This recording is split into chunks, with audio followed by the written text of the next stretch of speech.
The basement, where nerdiness thrives, and grown men rant about toys.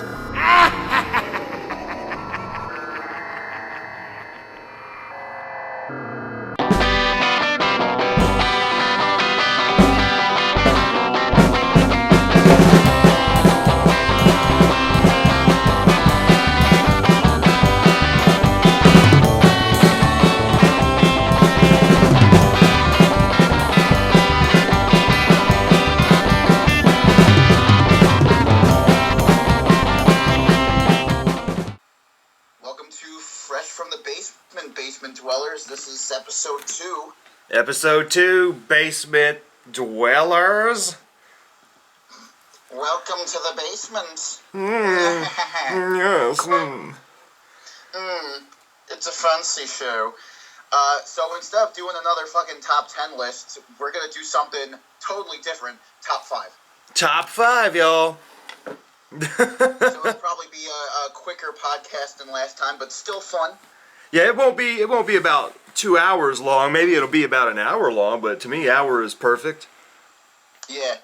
Won't be 2 hours of talking about fucking Heathcliff. Seriously. Old Heathcliff. The god Heathcliff. So what have you been doing this past week, man, that we haven't been around? Film school, same old, just daily grind. Friends, family, just chilling. True that. What about you? Slowly editing my 13 badass 13 badass albums of 2016. And Sweet. I'm just being lazy as fuck. Fallout controls me, dude. I'm down with that. And working, dude. Fucking working. That too, yeah, I got a job.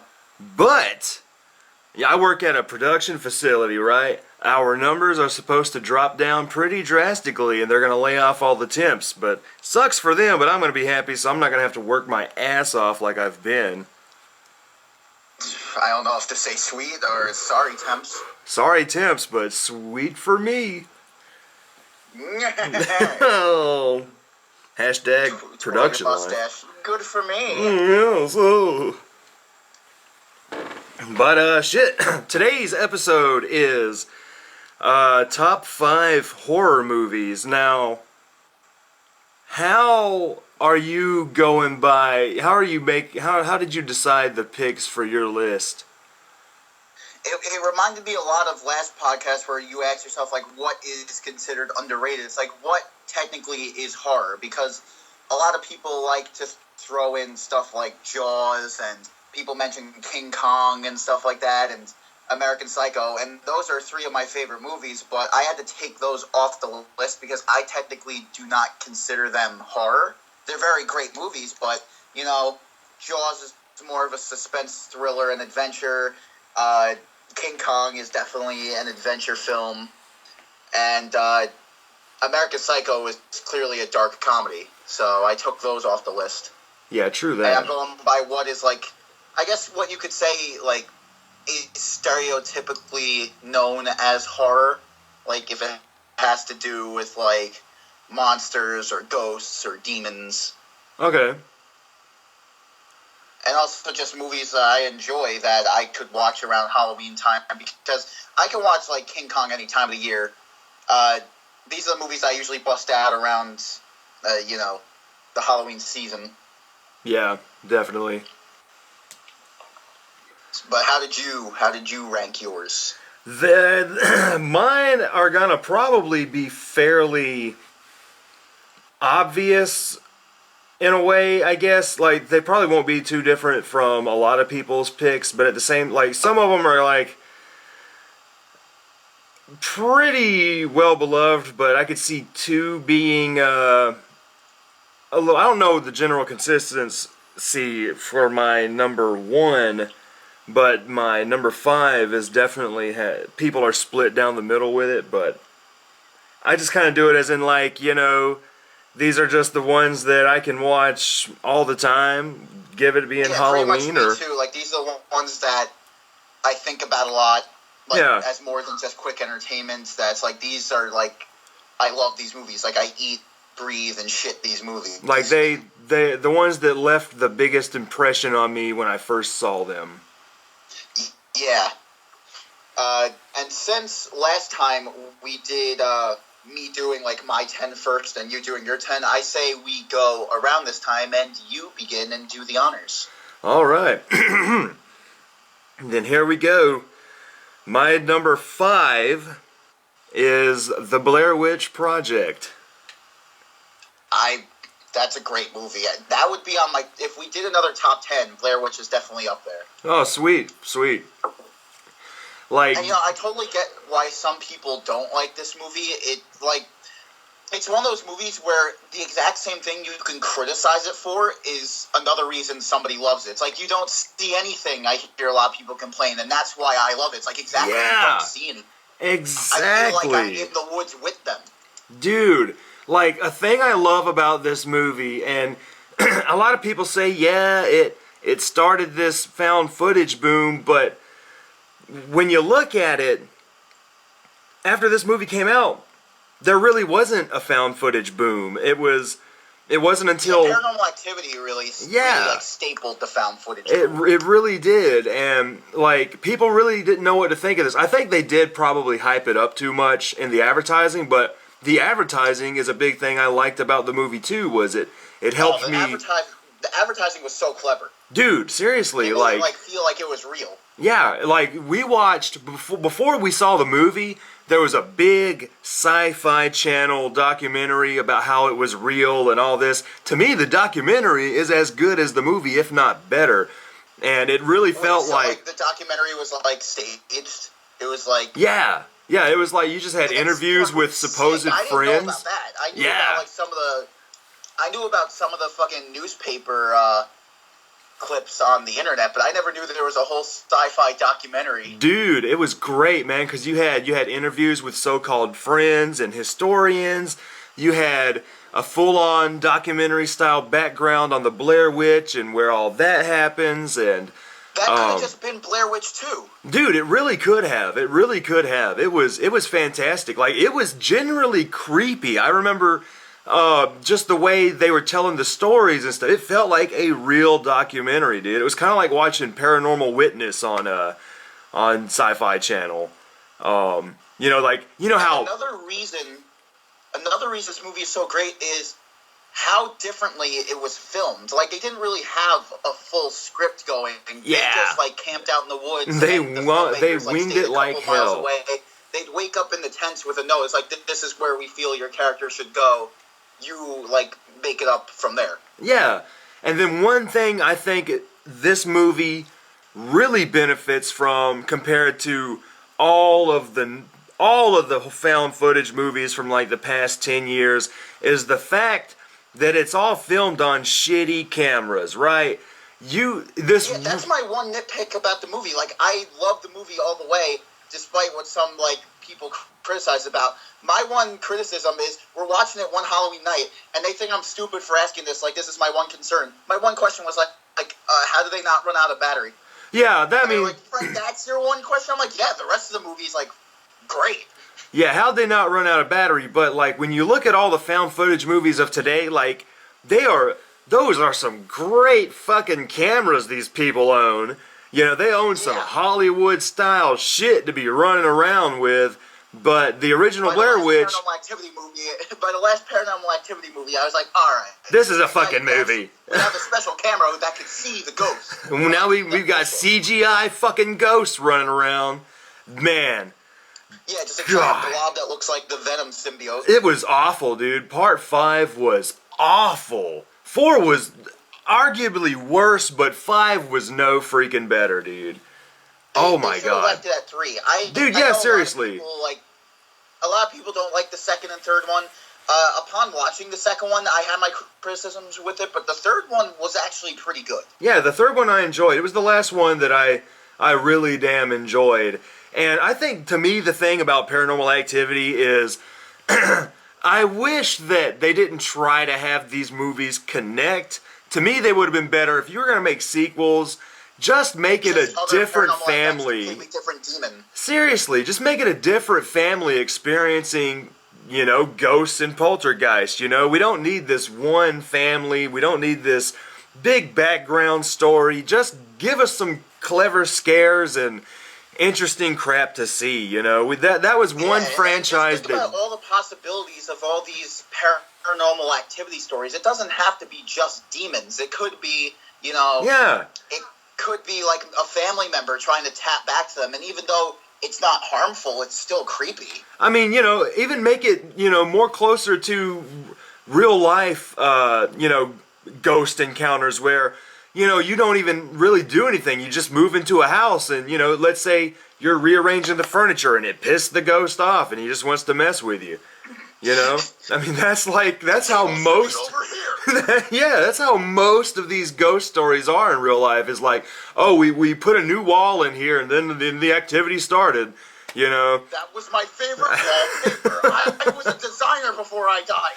I mean, It's awful. seriously, like, that was one franchise that did not need to connect any of its sequels, and that to me is ultimately where it really failed story-wise. But yeah, dude, Blair Witch, man, I love witches and witch lore and stuff like that, and I was a 13-year-old goth kid when this came out. I was just getting into my goth phase, and it came out at the right point in time, and I could be like, oh, I'm so edgy. I'm watching this thing about witches. Oh my god, I'm so edgy. Also, the ending was just like one of the best, like, creepiest endings in a horror movie. Dude, it really was. When they got into that creepy house and, like, I remember I didn't understand the ending at first. I was like, that kind of sucked. But then a little while later, I watched it again when I was older and was actually paying And it really set attention. it up well when they were interviewing the people, and they're Yeah. like, they used to make all of them stand in the Yeah. corner, and they were picked off one by one. And that's where I finally caught on to that, and I was like, okay, I get that now. That's actually pretty cool. And it And made me jump without being a jump scare. Just seeing them in the corner just chilled me to the bone. seriously, man, the fact that there's no music in the movie, it's all just sound effects, and I love woodsy movies. So just being in the woods the whole time, that was just cool. And also, like, a lot of people, like, harp on the girl for, like, sort of being, like, a bitch throughout the whole thing. Like, they could have gotten out of there, like, any time. It's like, you're still trying to film a movie here. It's like, as a film student, like, it's easy to make fun of, like, film student characters in the horror movies because they always have their camera up and stuff like that. But in a weird way, it's kind of true. That's, like, even in a desperate situation, oddly enough, I could honestly see myself still trying to keep the camera around. Yeah, definitely. And I think this It's the only movie, thing you got left, really. That's the reason why she kept doing it, is because, like, it's all she has. She says that. yeah, definitely.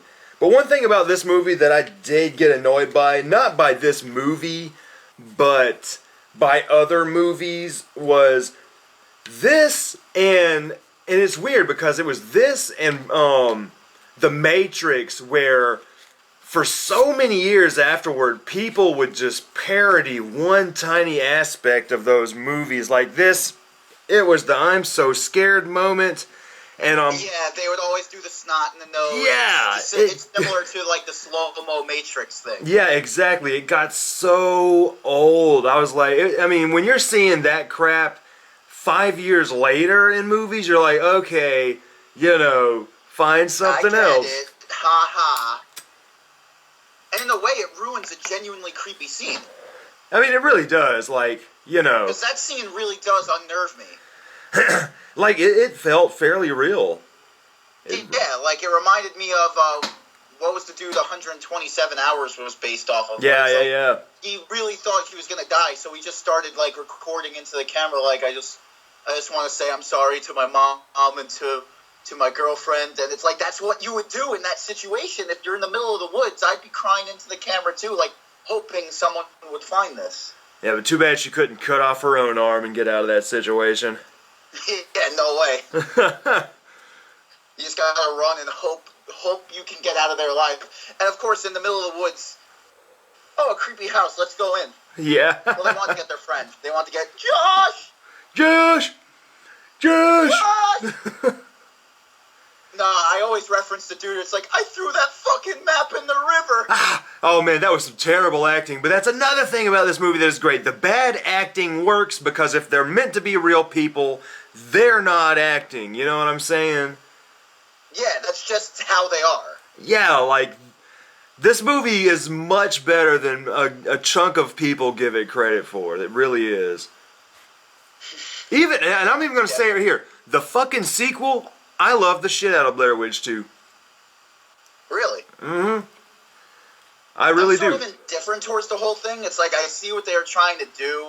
There are people in my film class who are like, we don't mention that name. There is no such thing as Blair Witch 2. But I'm like, I mean, Jeffrey Donovan's in it. He's pretty cool. Like, I haven't seen the new Blair Witch. I really do want to see it, but the second one... I heard it was really good. Yeah, that's what everybody tells me. And the only reason I really like the second one is... I don't know. I just like that sort of feeling that they have going on in this movie is the... I don't know, man. It's just fucking weird. It's yeah. just a weird movie. Yeah, I like that it's just weird and being weird for no real reason at all. But though I think the biggest problem You like the goth chick, don't you? yeah, the goth That's chick the is reason pretty why cool. You were a teen. You were like, yeah. Yeah, I was at the peak of my goth stage then. That's when Hollywood by Marilyn Manson came out, and what was I gonna say? Damn it. Sorry. I had to get that out. Oh yeah, I think the biggest problem with the movie is the fact that the guys they got to direct it had never directed a feature film before. They've always done documentaries. If you've ever seen the Paradise Lost trilogy that follows the Damien Echols story and the West Memphis 3, those are some fantastic documentaries, like all three of them. But as far as them dudes trying to do a movie, that just did not work. I would have thought they did music videos because a lot of the imagery is very much you could just place Marilyn Manson over You it ain't and lying. You got a sweet fucking music video. Like that weird witch twitching in the hospital or whatever. Man, whatever yeah, that scene some was. of that shit was pretty stupid now that I think about it. Some of that shit in there was stupid, like... The dog's barking and then they go outside and... There's nothing there! There's the nothing infamous there! ending, that's not real. Someone fucked with those tapes. It's like, what? Oh, shit. But yeah, man. Blair Witch, number Blair 5. Witch.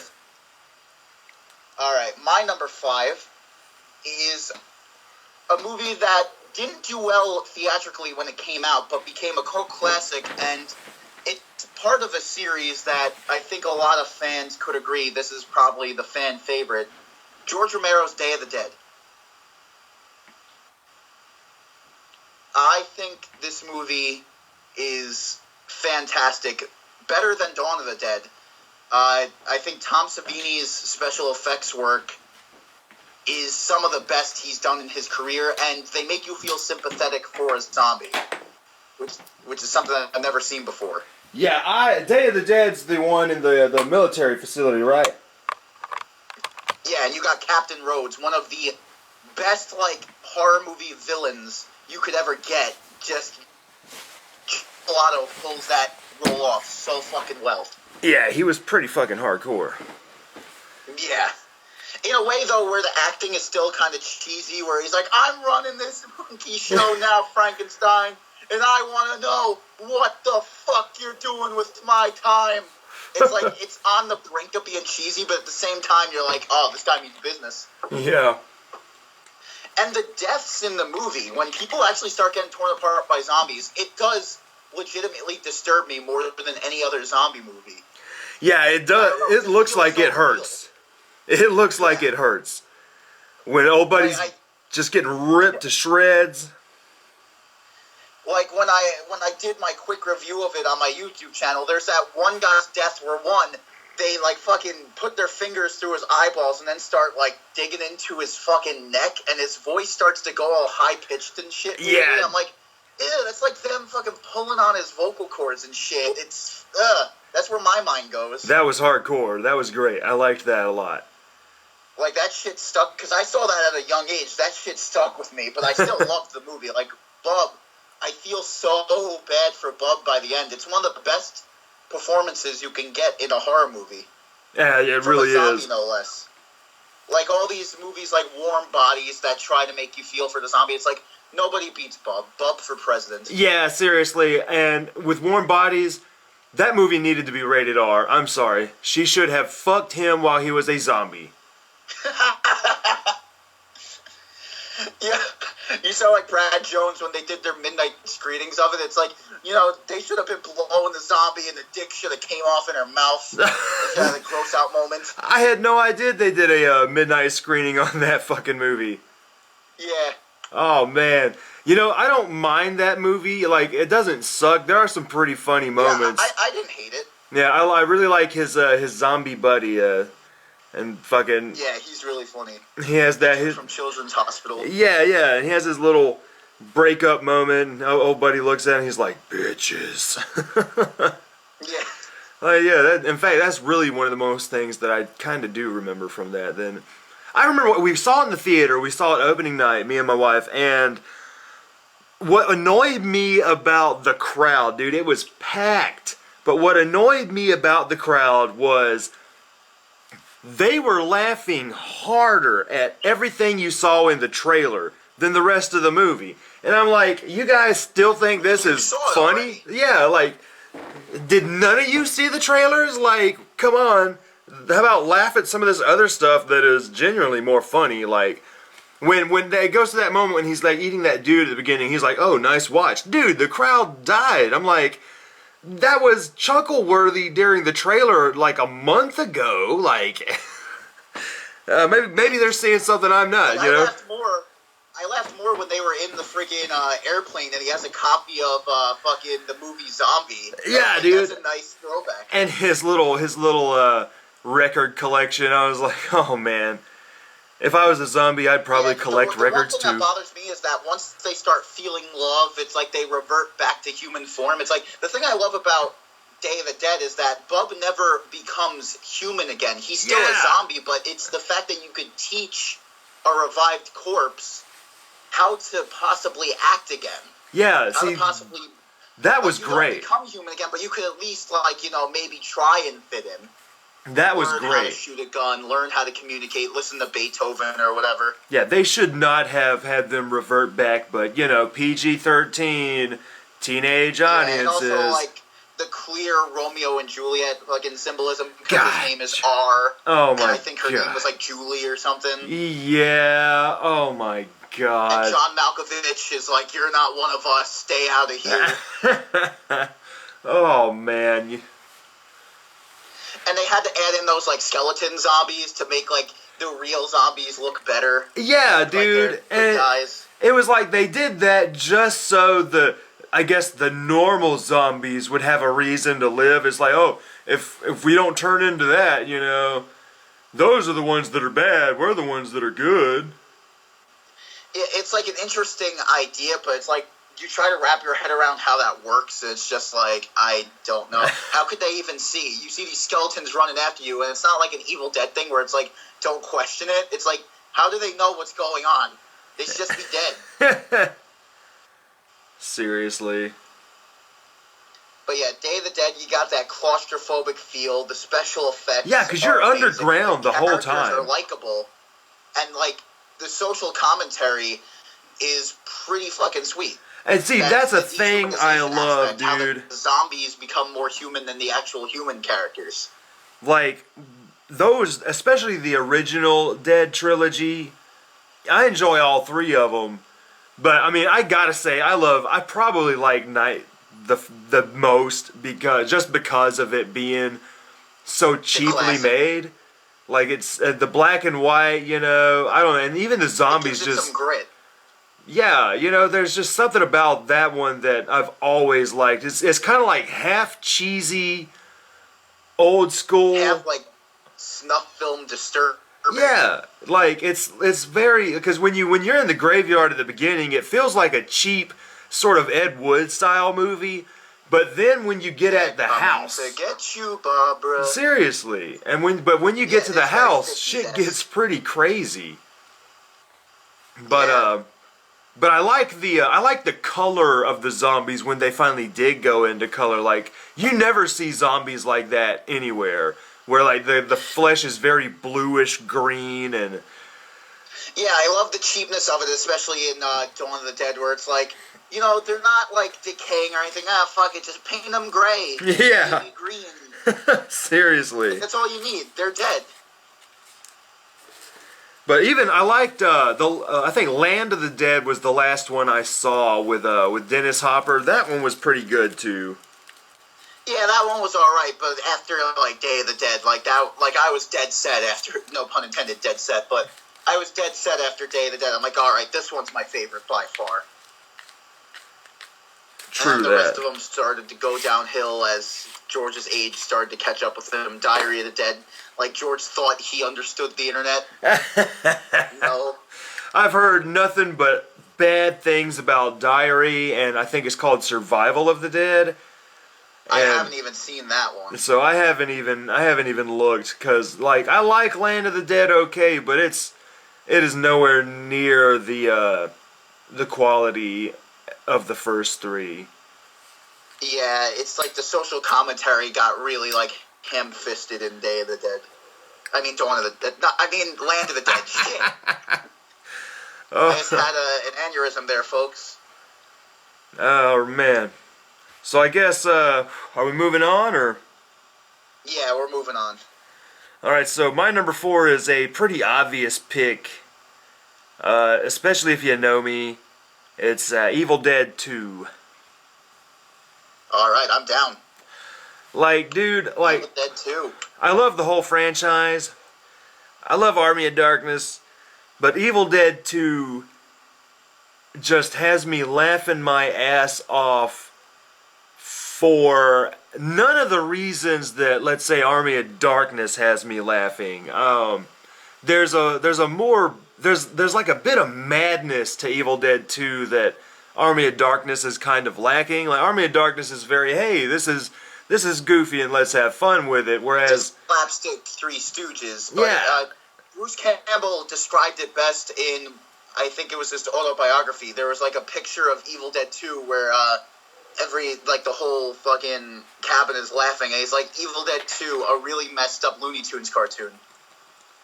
seriously, like, And that scene where everything starts laughing and he just joins them, it's like he's gone to the breaking point where he's Yeah. just like, fuck it, if you can't beat them, join them. that's one of my favorite parts in the whole movie is when he's just going Yeah, nuts. it's one of my favorite parts in any movie, just how it's directed and how the lamp has like a Popeye laugh. Yeah.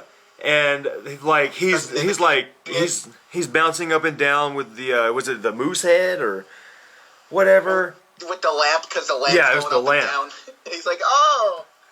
And then you got his hand going bad and it's just breaking plates all over him. Yeah, it's got some of the most iconic moments of the franchise. It really does, man. And then just the fact that it kind of just erases the first film, that had me confused for a long time when I was younger.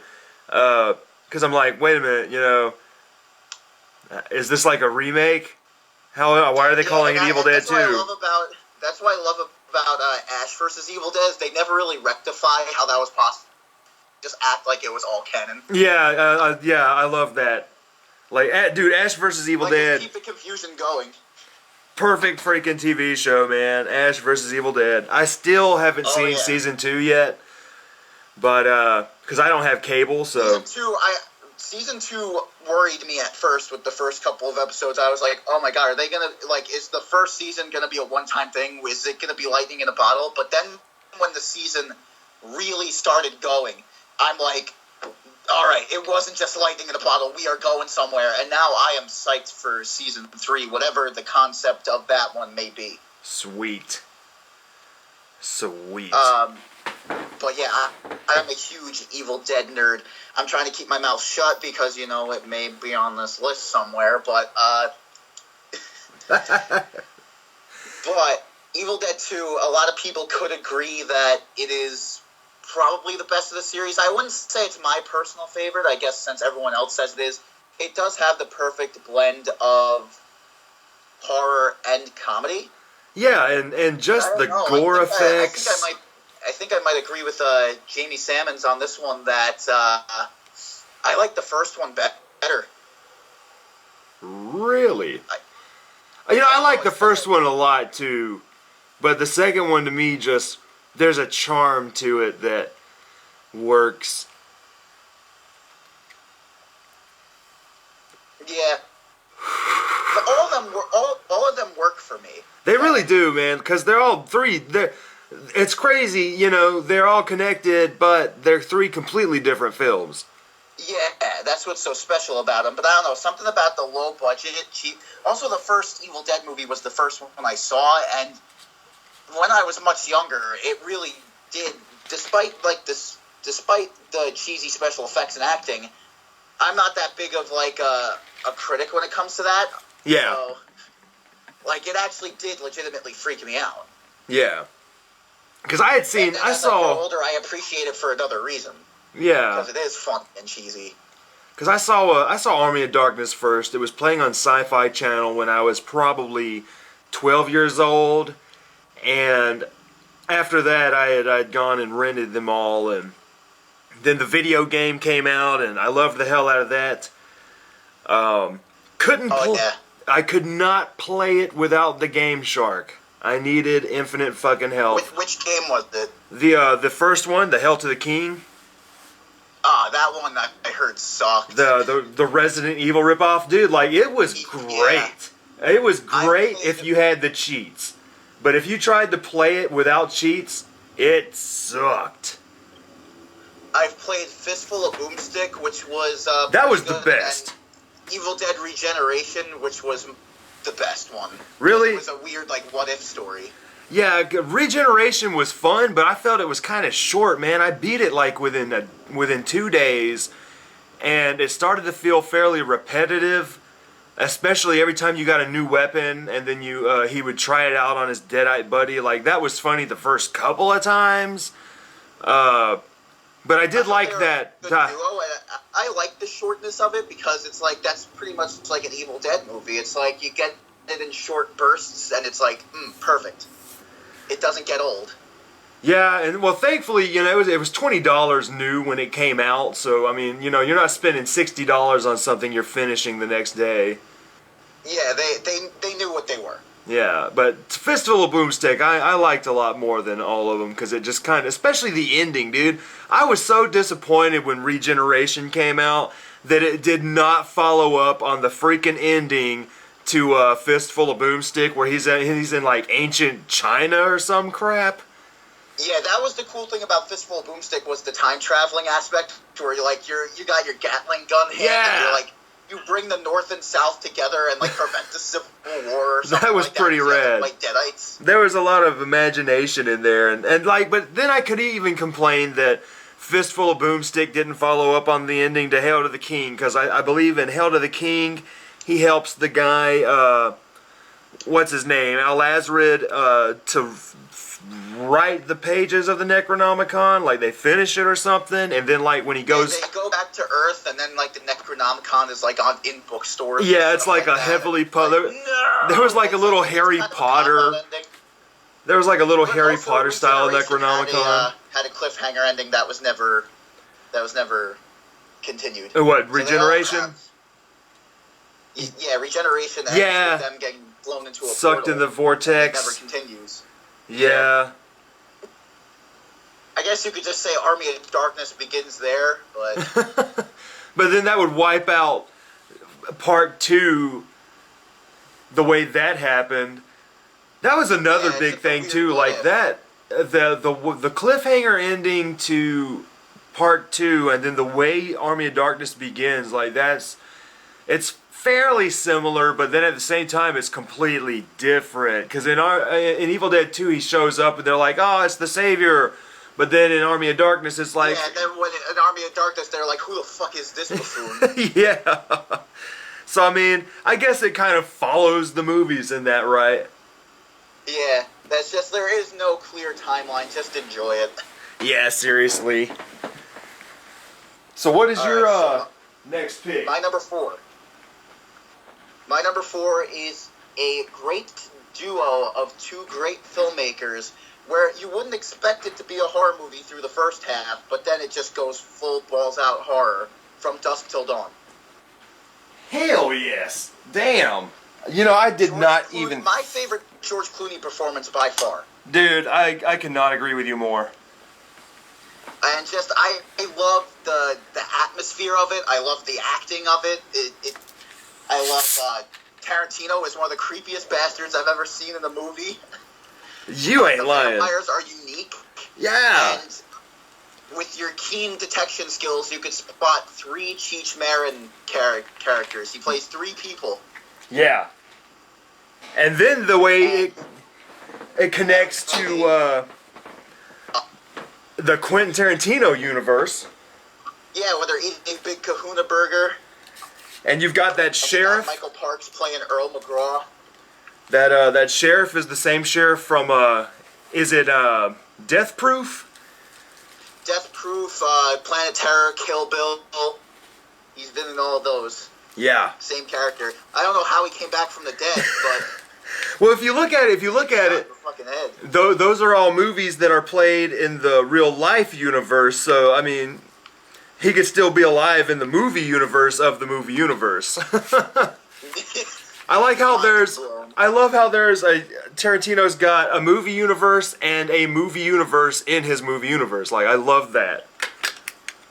Yeah, I love theorizing, like, but is it really a movie universe? Yeah, seriously, because it also helps. What if Tarantino's timeline ends with a weird zombie apocalypse? Because, like, dude, I love that allows him to make, you know, a movie that's grounded in reality, and then also make a movie that is just so over the top, but they can all be in the same universe. Like, I really like that it kind of allows him to do that. Yeah. And I bet he hasn't even thought of it that way. I bet that's just like fans theorizing. Yeah, and then he came out. Really fun. He finally came out and said, yeah, it's a universe, but I'm like, did he just say that after seeing all of these videos on the internet that connected his crap? Probably. Like, he probably was like, yeah, let's put Big Kahuna Burger in just for fun. Yeah, just for a reference, you know? Just like in Mallrats, where they go to the flea market and fucking T.S. puts on the clerk's hat. Yeah, and like how all of the Jersey Chronicle movies, you've got some relative to Dante in all of them somewhere. Yeah, there's like Gil Hicks, some like the news anchor on Dogma. Dogma is Grant Hicks, I think. And they just all look the same. Yeah, they just all look the same. It's so funny, but like, you know, casual viewers will never notice, but you know, people like us, we're like, oh, there he is. So I wonder how Dante reacted when his relative Grant Hicks was killed by an angel of death. Seriously. I mean, Grant Hicks wasn't even supposed to be in that day. It was supposed to be another reporter. Yeah. Oh man, you know, Dante's probably just like, thank God I work at this convenience store. Shit. Randall was probably busting his balls like, yeah, it sucks for you. Yeah. But yeah, dude, freaking, when I actually, and sadly, I saw From Dusk Till Dawn pretty late. I remember seeing commercials for it all the time when I was young, when it came out. But I had never, you know, just thought about it until I was, maybe 10 years ago, I finally checked it out. And I enjoyed the hell out of it. And what really tripped me out was like, I always knew it was a vampire film because most of the advertisements I saw were about the vampires. So I'm watching this movie, and for like an hour, you know, it's like this cool criminals on the run story. I'm like, damn, is this the movie that I thought it was? And then the vampires happen, and I'm like, fuck yeah, okay. So now it's like, so abruptly too. That's like, yeah. If any other person could like get up and leave the theater, I could see how people could go like, "What the fuck?" There was no transition in this. There is no build up. Comedy gold, just dude. Just do it. There is no build up. Salma Hayek puts his foot in Tarantino's mouth because Tarantino's a horny bastard. Then then let's just do it. I just need to get her foot in my mouth first before the vampires happen. But like, dude, there's That's no what Tarantino build up. was There's thinking. no foreshadowing that I know of.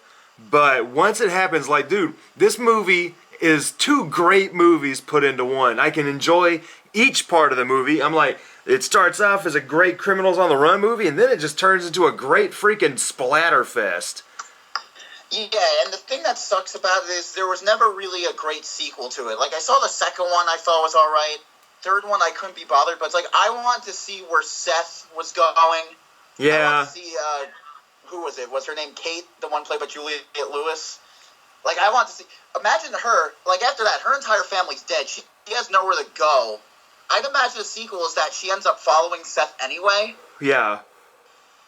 and then the vampires come back for revenge and follow them to El Rey. Yeah, because I had And always... After this traumatic experience, she becomes, like, expert vampire hunter. That would be rad. Because I had always heard the sequels were As a awful. vampire hunter, I'm down. Seriously. But I always heard the sequels were awful, so I never checked them out. Normally, I stay away from straight-to-video sequels anyway. They were But directed by the producer of Evil Dead 2, Scott Spiegel, so I want to give them the benefit of the doubt, or at least the second one was. Bruce Campbell makes a cameo in the second movie, and I wish he was, like, the star, because that would have sold it for me, but he, like, dies at the beginning. God, why do they do that? He gets eaten up by bats, and I'm like, no, Bruce, come back! For real, man. They throw in Bruce just to tease people in a lot of movies. Like with Escape from L.A., he's the Surgeon General of Hollywood, and he's only there for a minute, and he's looking all cool and weird. He's only there for a minute. Should have been the main villain. Yeah, that would have been great. Kurt Russell versus fucking Bruce Campbell. That is a battle to see. Yeah, that would be amazing. Snake Plissken versus freaking Ash. Come on, dude. There you go. Or they team up. Yeah, dude, like that would be rad. That would be fucking rad. A great season 3 idea for Ash vs. Evil Dead. There was already like a comic book that crossed these two over, but Evil Dead and Reanimator would make a sick fucking crossover. Dude, yeah, it would. Because both, if you look up the Necronomicon, it is an H.P. Lovecraft thing. So, from what we know, amongst all the Deadites, Cthulhu mythos could be in the Evil Dead Necronomicon. Seriously, it really could. Yeah, so Herbert West and Ash might have to reluctantly team up, or maybe Herbert West is like, I don't know, looking for power in the Necronomicon and he becomes the villain. Who knows? For real. It would be a sick idea. But man, dude, like you're right about that being one of the best George Clooney performances, and then like yeah, he's just such a dick throughout the whole time, but like a likable dick. Yeah. And you really There's so many quotes from him. There's so many quotes from her. I'm just dying laughing. Like where Harvey Keitel's like, "We're not gonna do anything," and that's that. And then he points the gun at us, and he's like, "No, that's not that. This is fucking this." And I'm like, Jesus Christ, Clooney. But then he warms up to all of them and stuff. Yeah. And it's like, so you really see an arc with him. Definitely. And Tarantino's there just to be weird and die. And then his vampire looks like frickin' Frankenstein's monster.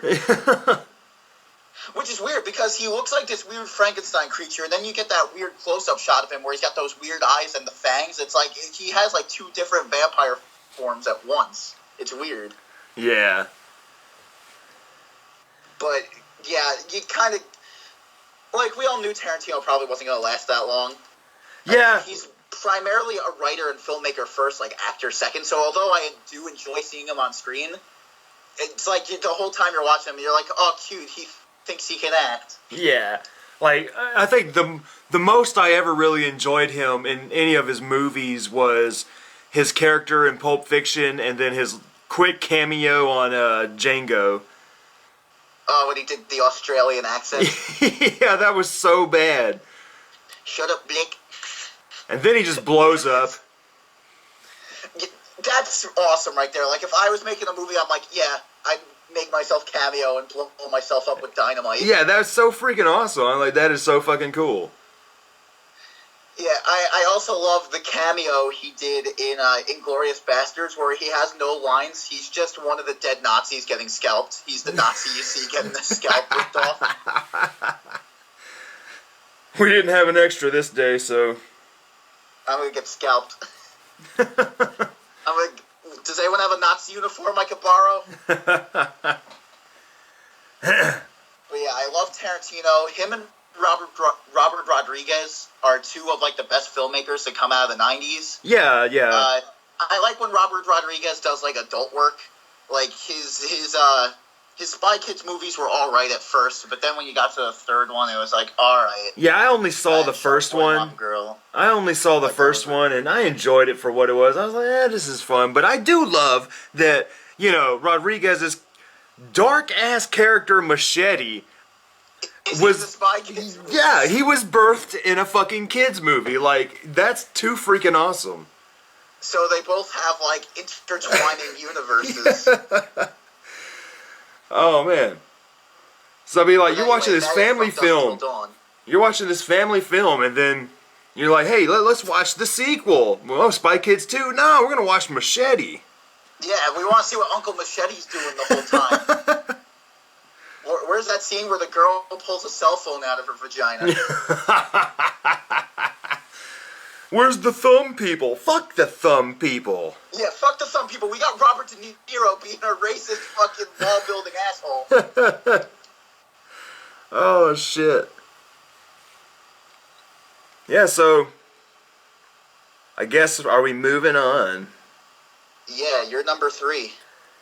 My number 3 is I love anthology films, and you don't get a lot of good ones nowadays at all. You really don't. I'm a big Twilight Zone fan, especially the old Twilight Zone. And you don't even get a lot of good anthology TV shows nowadays. I don't. Yeah, I've been missing. We need like a return to form on those ones. Yeah, I don't love an anthology show. I don't mind the full season anthology like Horror Story was doing.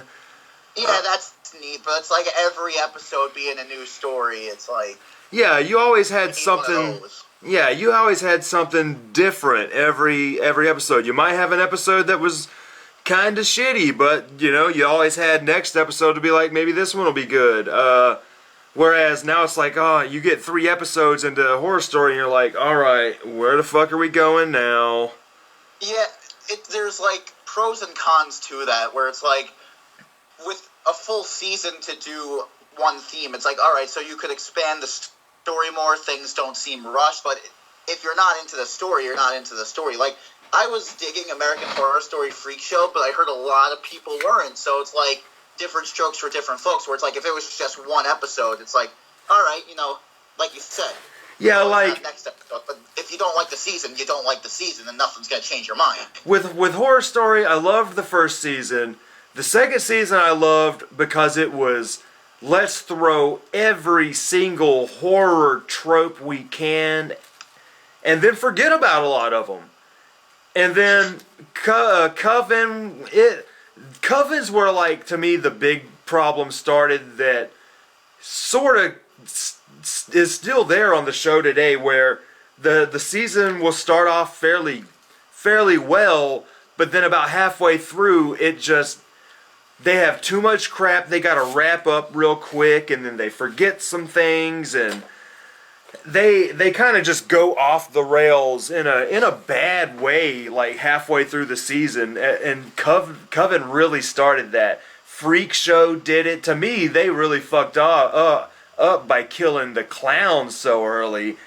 But I loved Dandy's character. I thought he was great. But let him and the clown go around doing shit. But after they killed the clown, the rest of it, and then that ending, God, that was awful.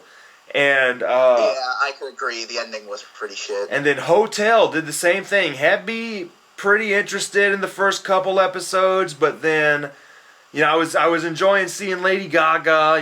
I'm not even gonna lie, I'm a little bit of a Lady Gaga fan, so seeing her up there acting was kind of fun. Me too. I don't mind her music. I like her. Sweet. Yeah, her new album is like the best thing she's done herself, but her best album she ever did was that one she did with Tony Bennett, and I swear she needs to drop this pop shit and go for full on lounge jazz, and she'd be the freaking bomb. If she would be a little Definitely. if she would be a little more Amy Winehouse, like I would probably like her a whole lot more.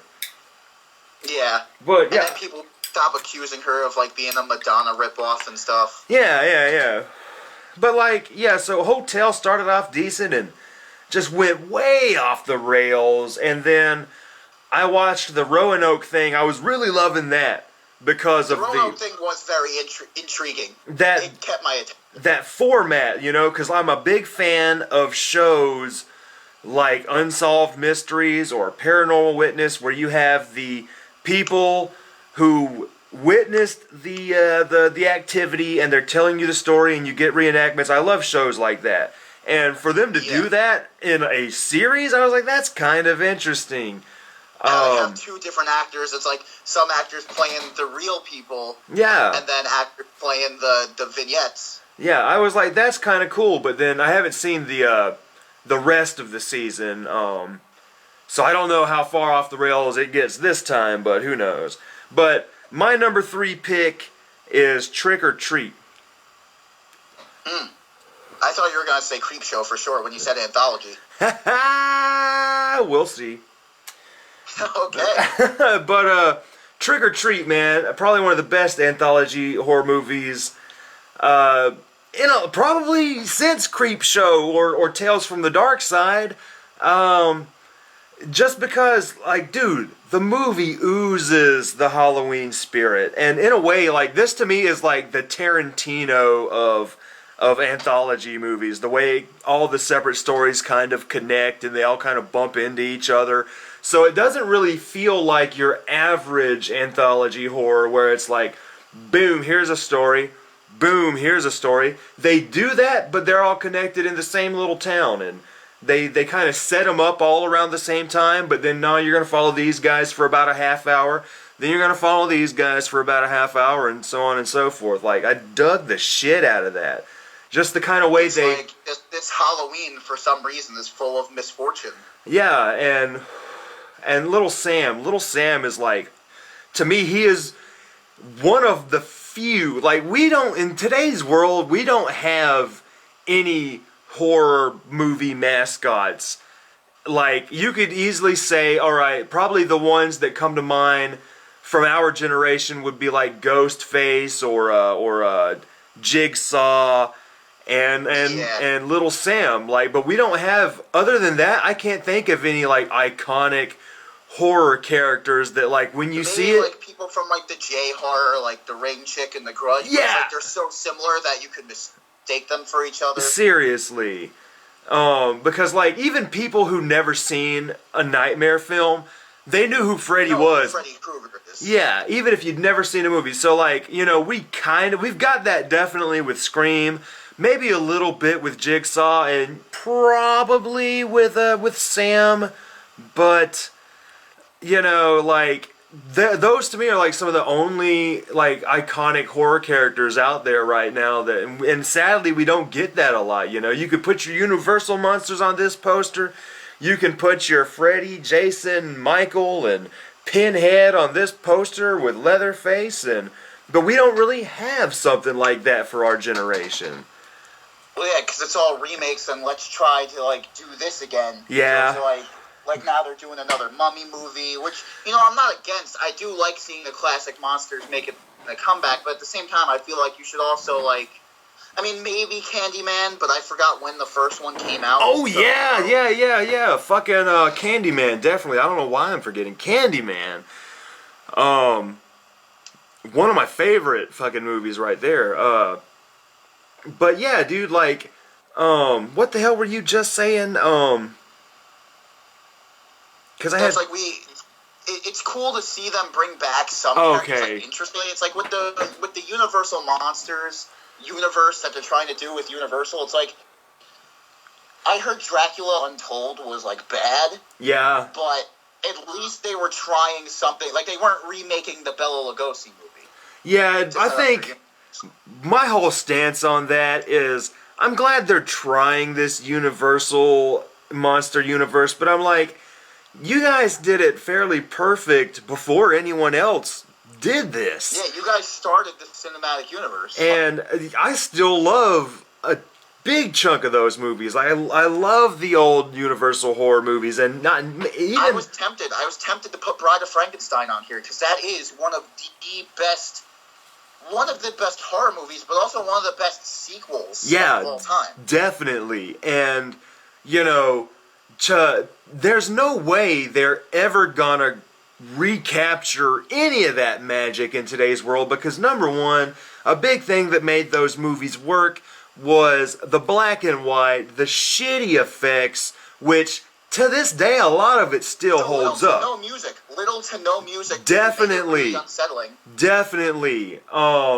Even with The Invisible Man, to me, I have never seen an Invisible Man movie that has been as good as the original Invisible Man. I don't mind Memoirs of an Invisible Man, but that's just a fun adventure movie, But every Hollow Man is garbage.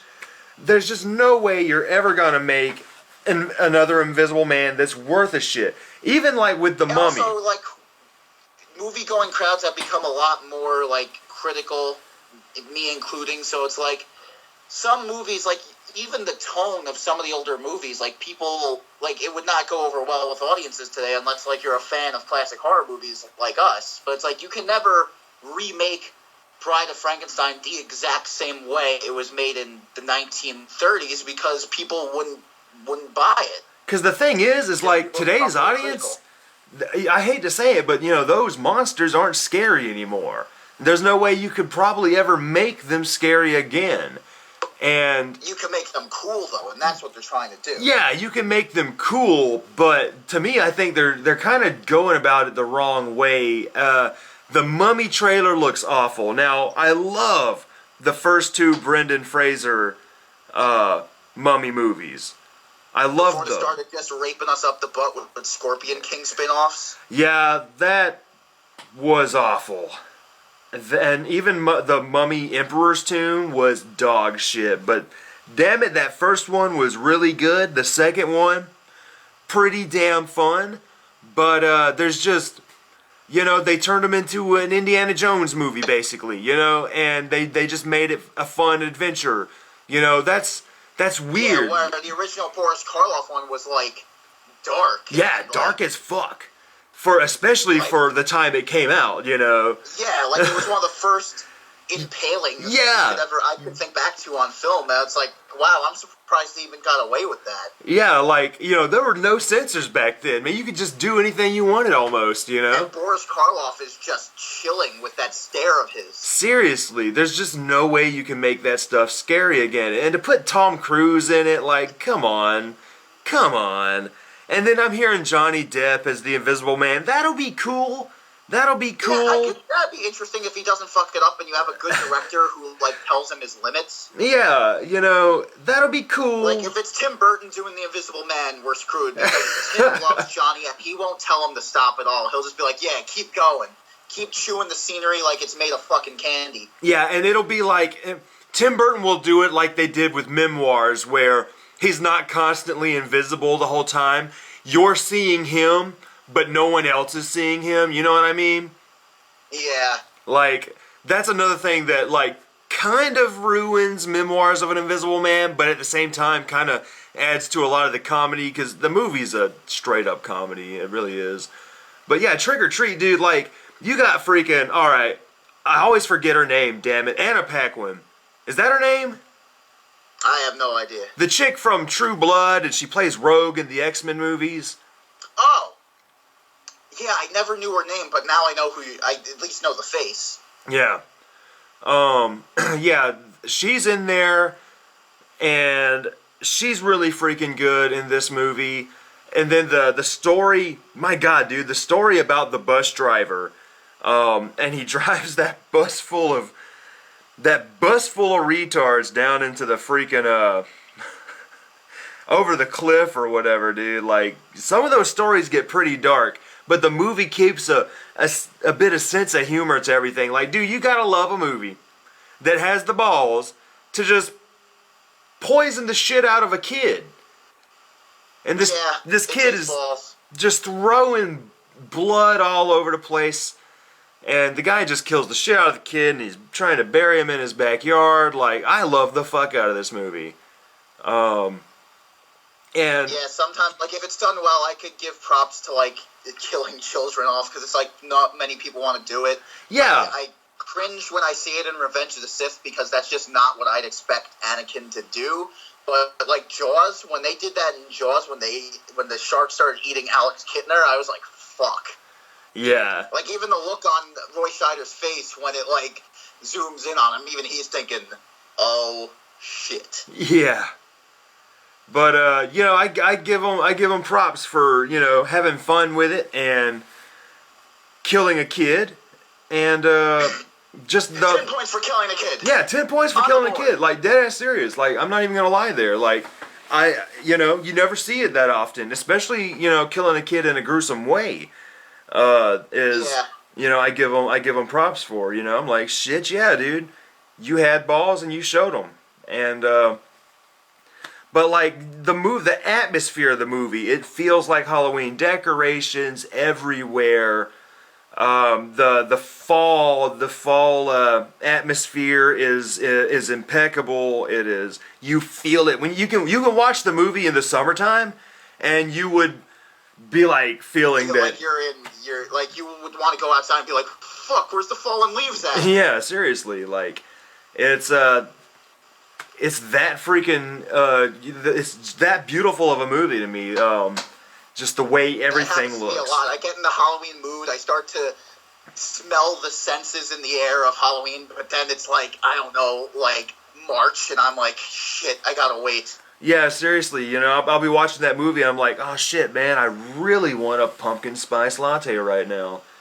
Yeah, I just really want to go outside, just get it in the air. And like, yeah, things, like, it sounds messed up, but it's like, oh, the leaves are dying. Yeah, man, like I gotta go outside and Instagram myself with some leaves. Get that nice orange sky. Gotta get my UGG boots on. Yeah. But yeah, man, I guess we'll. I will have to check this movie out. I believe my brother saw it. I don't remember if he liked it or hated it, but I remember him talking about it. Oh, so you've never seen it? I'll have to check it out. You've never No, seen I it? haven't, but I've just heard a lot about it. Dude, it is so good, man. It is so good. I don't want to overhype it for you, because I have a problem with, like, overhyping things for people all the time. But, Well, yeah, I've heard enough mixed reviews about it that I think I'll know when I'm going. It's like, okay, so some like it, some don't. Let's see where I fit into this crowd, and maybe it'll be a good time. yeah, definitely. Especially, like, hold off till, like, around this October. Watch it this October, and, like, you'll see what I'm saying. Definitely, I'll keep that on my list of things to do. Trick or treat this Halloween. But yeah, so But what my is number your... 3 is a classic that everyone knows, and I think everyone loves, and to the point where it's like respected not only as a good horror film, but just a good film in general, The Shining. Hell yes, dude. I think it is one of the most creepy, disturbing, it's a horror movie in every sense of the term, that there's not jump scares, there's not like all this bullshit that horror movies try to sell on you. It's just camera work and atmosphere, music, and performance, and that's what makes horror. And you want to know why? Because you have Stanley Kubrick directing the freaking And thing. it's my personal favorite of Kubrick's work, and I love Stanley Kubrick. He's Yeah. probably like up there, like top 3 favorite Definitely. filmmakers of all time. I cannot agree with you Every more. shot is just a painting. Dude, seriously. Like, God, man, the first time I saw this movie, I had actually seen parodies to this movie before I ever saw the movie. Like, there was that... Huh? The shitting Well, no, I mean, on, like... on The Simpsons. Well, yeah, that, and then the scene on Rocko's Modern Life where Heifer is a security guard at the mall, and he's on his tricycle, and they do the tricycle scene, and there's the twins, come play with us, Heifer, come play with us. And I'm like, I didn't understand it when I was a kid, And then, a couple years later, my mom's like, hey, you got to see this movie. It's freaking awesome. And we turned it on. I'm like, they did that on Rocco. And, what's it called? It's one of those movies, those rare occasions where it is miles above the book. I like Stephen King as a person because, he's sort of self-aware. If I talked shit about his books, he'd probably be like, yeah, I could see why you feel that way. I sort of wrote myself into a corner there. Yeah, but, I could see Stephen King laughing with us. You know what I'm saying? That's why when he did that movie Maximum Overdrive, I'm like, that trailer for that movie. I see where you're at. It's like, we shouldn't take you too seriously, but rabid Stephen King fans take him too seriously. Yeah, the trailer for that movie alone is just perfect. He's like, I'm just trying to do Stephen King right. I'm gonna scare the hell out of you. And then you see his cameo in the movie where he's like, this machine just called me an asshole. I mean, really, dude, it's one of the, he's one of them dudes that, people take him way too serious, but I don't think he ever wanted to be taken that serious, especially if you see the way he talks, especially going by the trailer for Maximum Overdrive. It's like he just seems like a fun freaking dude with these pretty good to goofy ideas, and he has good ideas. His characters are and another reason why I don't take him too seriously is because I think he knows the characters he writes are goofy. Yeah. That it's just all right, so I don't personally enjoy some of the work you write, but I respect why you wrote it, and I respect you. So, and he's a good idea guy. The problem with him is that he shoves so much stuff into the book and explains way too much. Yeah, there's no reason for those books to be as thick as they are. Explain anything. Yeah, that's the truth. Because a lot of people say the book is better than the movie, and people say Stanley Kubrick didn't do it justice. But I'm like, this movie is fantastic from start to finish. I have never read the book, and the movie simplifies a lot of it and leaves it up to your imagination, which in the end makes it a better movie, watchable. It gives it longevity because when you have your own theories on what's going on, it makes the movie different for everyone. Yeah, that's why we have documentaries about what this movie possibly means. Like Room 237, where it doesn't even have anything to do with the movie anymore, where it's like, Kubrick filmed the moon landing. Yeah, dude, he filmed the moon landing. This movie is about oppression on Native Americans. I could get that one. I can. Get that theory. That one's actually pretty sweet because it was built on an Indian burial ground, and the soundtrack is actually pretty tribal. Yeah, you are correct about that. But I believe it's more about I love the theory that's more just about a broken family. That's just maybe the girl in Room 237 didn't choke Danny. Maybe Jack actually did choke Danny. Because you see the ball rolls towards Danny, and it's the same ball he uses to bounce off the wall. Yeah, definitely. Maybe Danny's just seeing Jack like this. That's the monster Danny sees in him. The way he is clear enough. He's just a traumatized little boy who has an abusive father and a weak mother. Yeah. And Shelley Duvall, dude, knocks it out of the park. Everyone talks about Jack's great performance. It's Jack does amazing, but Shelley Duvall, she didn't even working on the movie, and she gave a 10 out of 10 terrifying performance where you just feel you root for her. Yeah.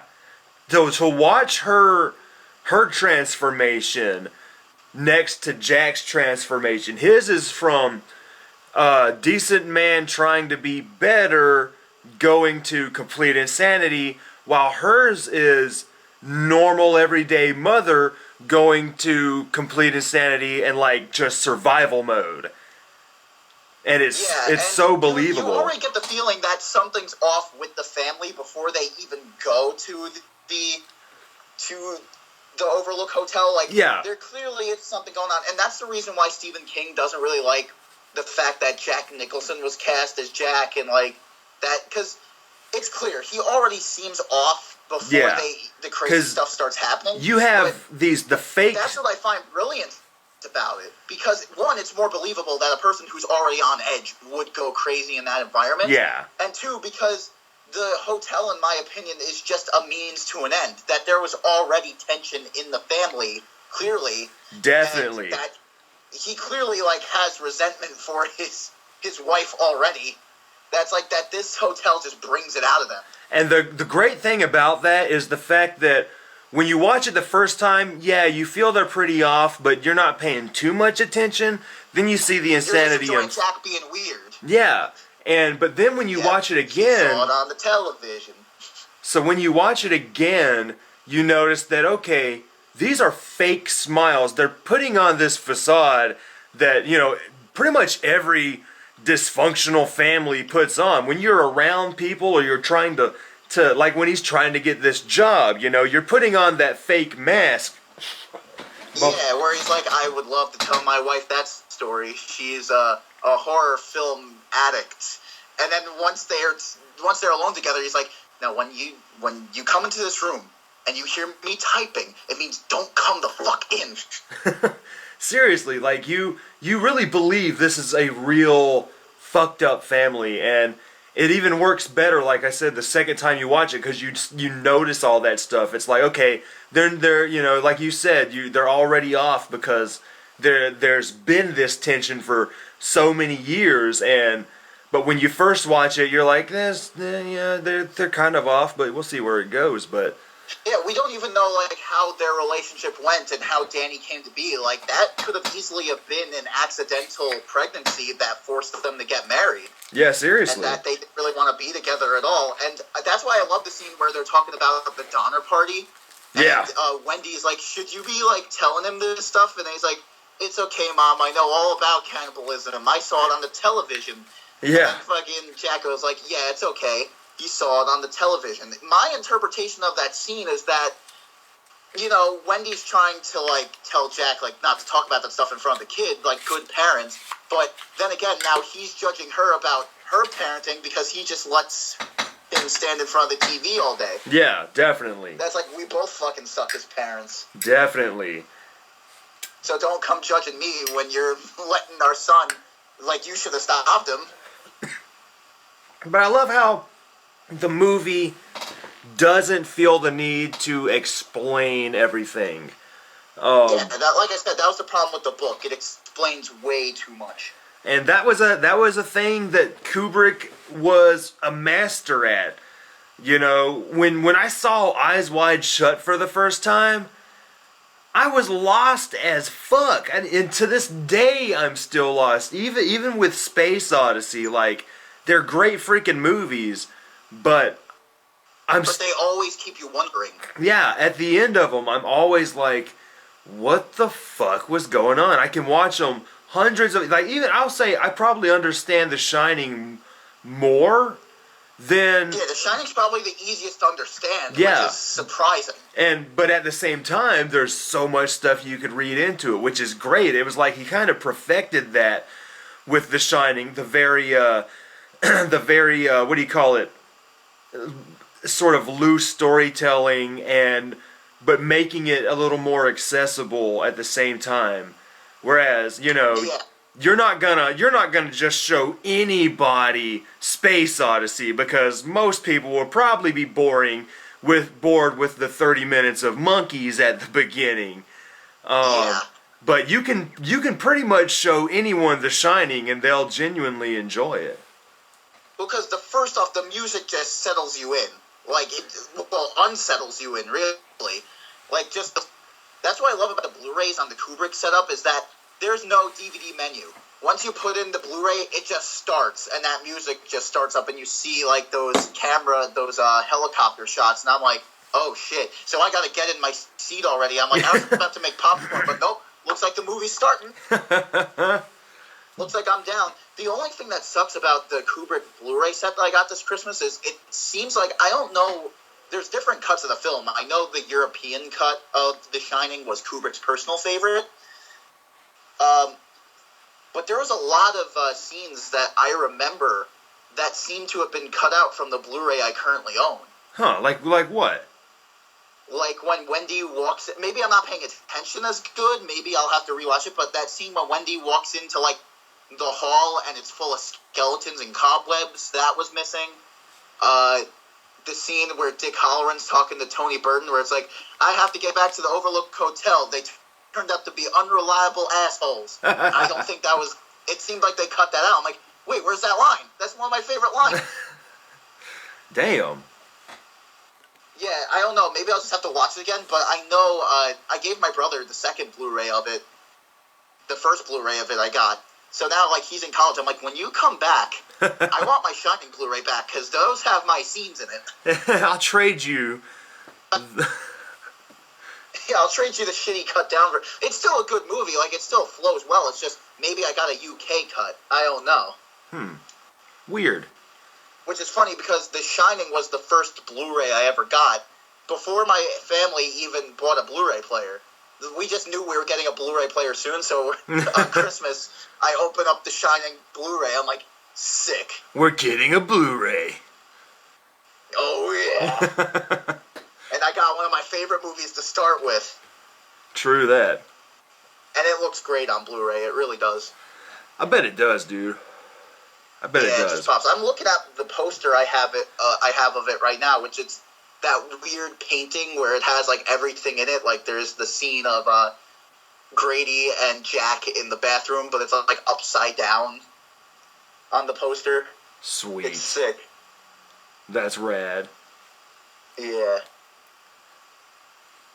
But anyway, that is my number 3, The Shining. And it's funny, we barely even talked about Jack Nicholson's performance, but Yeah, but like, that's the thing. What could I say that hasn't already been said? Yeah, true that. Like, it was a great performance. I love him in that movie. Like, there's just no... It's one of his all-time best performances. You believe it when he's crazy? You believe it when he's hiding the madness? Yeah. Jack's good at what he does. He's crazy in real life, and he's crazy in the movies. Dude, I was watching, speaking of Jack Nicholson, I was watching a Stanley Kubrick documentary on Hulu last year, and every time they would speak to Jack Nicholson, I never realized this before, but I'm like, man, Jack Nicholson always looks stoned, man. Cause he's... Oh, yeah. Dude, he's sitting there with like his eyes are squinted, but his eyelids are stretched out, like he's trying to open his eyes because his eyebrows are all the way up, but his eyes are totally squinted, and he's got that grin. I'm like, he looks like fucking Jim Brewer, man, fucking just stoned as hell. Did you ever hear Jim Brewer's story of when he was in an elevator with Jack Nicholson? No.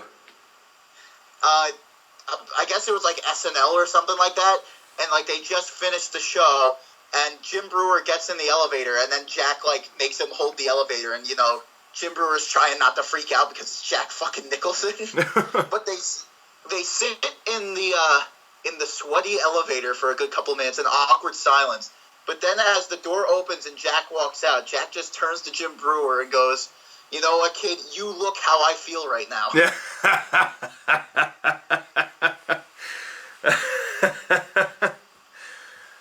Yeah, so Jack Nicholson is stoned. In fact, Jack Nicholson, because I was watching a documentary about The Shining on the Blu-ray, and I noticed the same thing when they talked to Jack Nicholson. At the same time, he seems very laid back, unlike most of the characters he plays.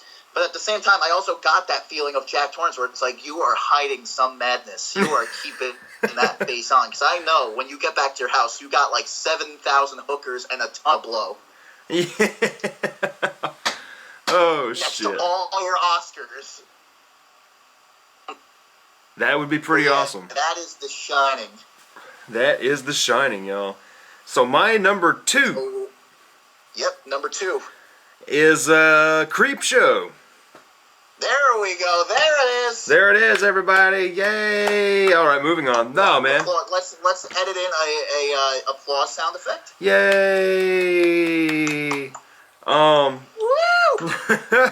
Man, like, This podcast was filmed in front of a live studio audience. it definitely was. Right, folks? Woo! Yeah. Dude, I love the crap out of this movie. I remember the first time I'd ever seen it, I was big on Tales from the Crypt when I was real young, and I was at the video store. I was probably like 8 years old, and my mom was like, "Here, check this out. This is kind of like Tales from the Crypt." And I took it home and I watched it. Another Stephen King movie that's actually good, because if I believe correctly, he wrote the screenplay. Yeah, and then you got the great Stephen King acting performance. It's meteor shit. Meteor shit. Oh, dude, that actually. Oh, Jesus. When I was a kid, that story out of all of them is the one that freaked me out the most, because I was 8 years old, dude. So I'm like, is this what happens when you touch a meteor? Like, like dead ass for real. And just seeing him go through this crap, dude. He's constantly being covered by plant life, and by the end What of if it turned out that the meteor opens up and it's Swamp Thing? Yeah, dude. Man, and by the end of it, you're like, yeah, dude, I would blow my brains out too, man. Oh, yeah. But also, like James Rolfe said it best when he was doing Monster Madness, that here's a man who wrote tons of books that scared the shit out of people, acting like a total jackass. Yeah. It's like comedy gold. Dude, it really is. And that's another thing too, that's like, you know, maybe Stephen King should not be as taken serious as he is, because he's having so much fun. Seriously. He is having so much fun in this role, doing his little redneck hillbilly character. Dude, but then like that's one thing that I just remember so much about this movie. And then, dude, like, I finally, like, one thing I love is, like, showing this movie to people who have never seen it before. And about 2 years ago, they had it on Netflix, and it was around Halloween time, and my wife had never seen it before. She hadn't seen a lot of movies, and I was showing it to her, and dude, the whole "I got my cake, Bedelia," like, that shit is so fucking funny, man. And I remember when he busted out, dude. And when you first saw him, friggin' Stas, my wife, she jumped a little bit, and he's like, "I got my cake, Bedelia," dude. I'm just laughing my ass off. Oh, and like, also another thing, James Rolfe says that it's almost like every horror fan's dream. You got Stephen King writing, George Romero directing, and Tom Savini doing the special effects. yeah, that's like the holy trinity. Yeah. And like it It's pays like, I'm on board. off. It pays off amazingly well, and then, dude. And then you got Leslie Nielsen Yes. giving a disturbing performance when usually, like, you know, he's known for Airplane and all these dumb comedies, and here he is putting the man in the sand shooting at him. It's like, now get in the hole and do what I told you. Yeah, like, that was exactly what I was about to bring up. Leslie Nielsen is great in this movie, because I grew up with goofy, funny Leslie Nielsen, you know, Naked Gun and all that crap, and, you know, seeing him do something different, you know, because every movie he's ever done that I've seen after Airplane has been Airplane, just with a different freaking backdrop. And, and, like, I enjoy them, you know. I mean, none of them are as good as Airplane to me. You know, I like the first Naked Gun. The other Naked Guns are good, too, but, you know, not as good. You don't like Naked Gun 33 1/3? That's the one. I like that one a lot, especially at the end, at the Oscars. And you have the Jurassic Park, what is it, Geriatric Park? Yeah. There's a lot of good shit in the third one, and then one of my favorite lines when he's narrating the story, one of my favorite lines ever is, "Yep, like a midget at a urinal, I had to stand on my toes." That shit always has me laughing, man. Oh my god. But Yeah, and speaking of, like, anthology series, like, when we were missing TV shows and stuff like that, you know, Trick or Treat was probably, like, has there been another horror movie that did sort of the anthology series in recent years, or at least any, like, mainstream one that, like, people know about? there are some, but to me they're not as good. Like, Holidays just came out. And that's an anthology movie where each story is about a different holiday. There's Valentine's Day, St. Patrick's Day, Easter. Basically, every major holiday of the year is in this movie, and Kevin Smith directs one of them. I forgot which one he directed. I can't. It might have been Christmas. I cannot remember, but it was okay. Like, some of the stories were all right, but none of them got better than all right. Yeah, like they were really, really short, and which was sort of a good thing, but then at the same time kind of grating, because you got to fit a lot of holidays if you're going to do every major holiday of the year and shove them into an hour and a half. You know, you. And then the sequel where they do Flag Day. Yeah, Arbor Martin Day. Luther King Day. Yeah. Columbus Memorial Day. Okay, you could make a pretty good horror story on Memorial Day having to do with PTSD and shit. Yeah, you really That could. be cool. But In then some there's old folks' home where these old soldiers go crazy. now there's one also on Netflix that we watched the other day called Halloween Stories, or no, Tales of Halloween. And that was actually it was pretty dumb but really fun. Some of the stories in that were pretty interesting. Like there's one where this kid, he's hanging out with he's trick-or-treating with, I guess, his sister and her boyfriend, and they're telling him, oh, you gotta break shit, this is Halloween, you gotta do pranks, and well, there's this house with this crazy guy that nobody messes with, and the fucking kid goes to do that, and you find out it's the devil, and then yeah, so he's got the you think it's the kid. I don't want to ruin it for you if you ever see it, but that's one of the better stories on this one. And then some of them I barely remember and some of them I do, but yeah, Tales from Halloween is pretty cool. But yeah, like none of them mainstream, and like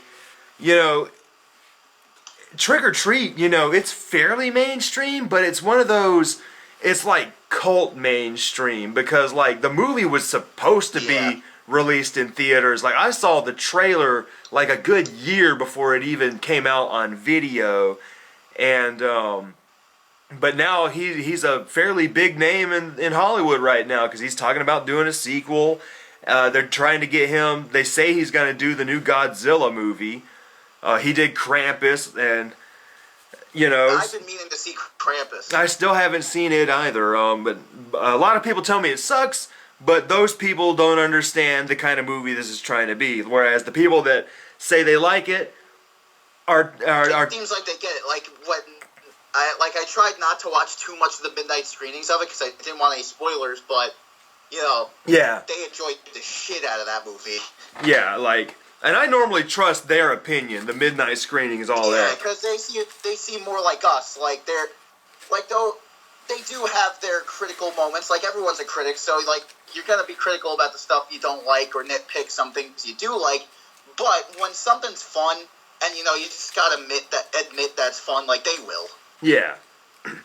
Like when they did the midnight screenings of The Purge Anarchy, where like everyone would shit on The Purge just because it's The Purge. They're like, yeah, this movie was stupid, but fuck, was it fun. Yeah, Purge Anarchy was a lot of fun. The first one was boring. And it was a missed opportunity. Yeah, to me, they really wasted that premise, and the second one was exactly what I wanted out of the first one, Still, yeah, that's what everyone wanted. And then I didn't see Election Year, but I heard it wasn't really that great. I haven't seen it either, but everyone's kind of told me that if you like the second one, you'll like this. It gets a little more over the top, which is like, you know what? Let it go over the top. This isn't grounded in reality at all, So do what you want with it, and just make it fun. That's all that matters to me. But Creepshow, the sequels, I like Creepshow 2. You can definitely tell the budget constraints, but Creepshow 2 is a lot of fun too. But Creepshow 1, dude, the roach one, man, the freaking dude with the roaches. Yeah, that one was the gross out one. That one is good, man. But yeah, Creepshow 2, and I never saw Creepshow 3, but I always heard it was complete garbage. Whereas a lot of Yeah, 'cause people, I think it was like it wasn't even like an official sequel, I believe. yeah, like it wasn't like titled Creepshow 3 like at the end. Yeah, or something like that. Like apparently there's like, I bet there's more than one Creepshow 3 out there too. I think some other people have tried one too. So Yeah, a lot of people say that given the people who were involved with Tales from the Dark Side, a lot of people say that's the official Creepshow 2. yeah, So I mean, I can probably I like the hell out of Tales from the Dark Side, so I can consider that my personal Creepshow 3. But man, none of them will ever compare to Creepshow 1. That one was, like you said Lightning in earlier, a bottle. yeah, lightning in a bottle, like all the way. Like all the stories were interesting, fun, and fairly creepy, especially for my 8-year-old mind and the man growing plants on his body. But also, like, the two bookends were amazing with the animation and the father who's Yeah. like, if I had to catch you with this again, you won't sit for a week, buddy boy. Yeah, dude, and the voodoo And what doll. what else was the father in? Because I see a lot of... I know his face, because I see a lot of stuff on the Skeleton Crew Facebook page. Was he in Halloween 3? What's his name? I forgot his name, too. I just know his face. But I know, like, I see Alex Edwards posting, like, memes with his face on it. I could be having the wrong guy, but... Like, I can never remember the dad all that much, except for, that's your connection to the story and all that. But I'm gonna have to look that up. Yeah. So what is Anyway, your number 2, man? my number 2, one of my all-time favorite movies of all time.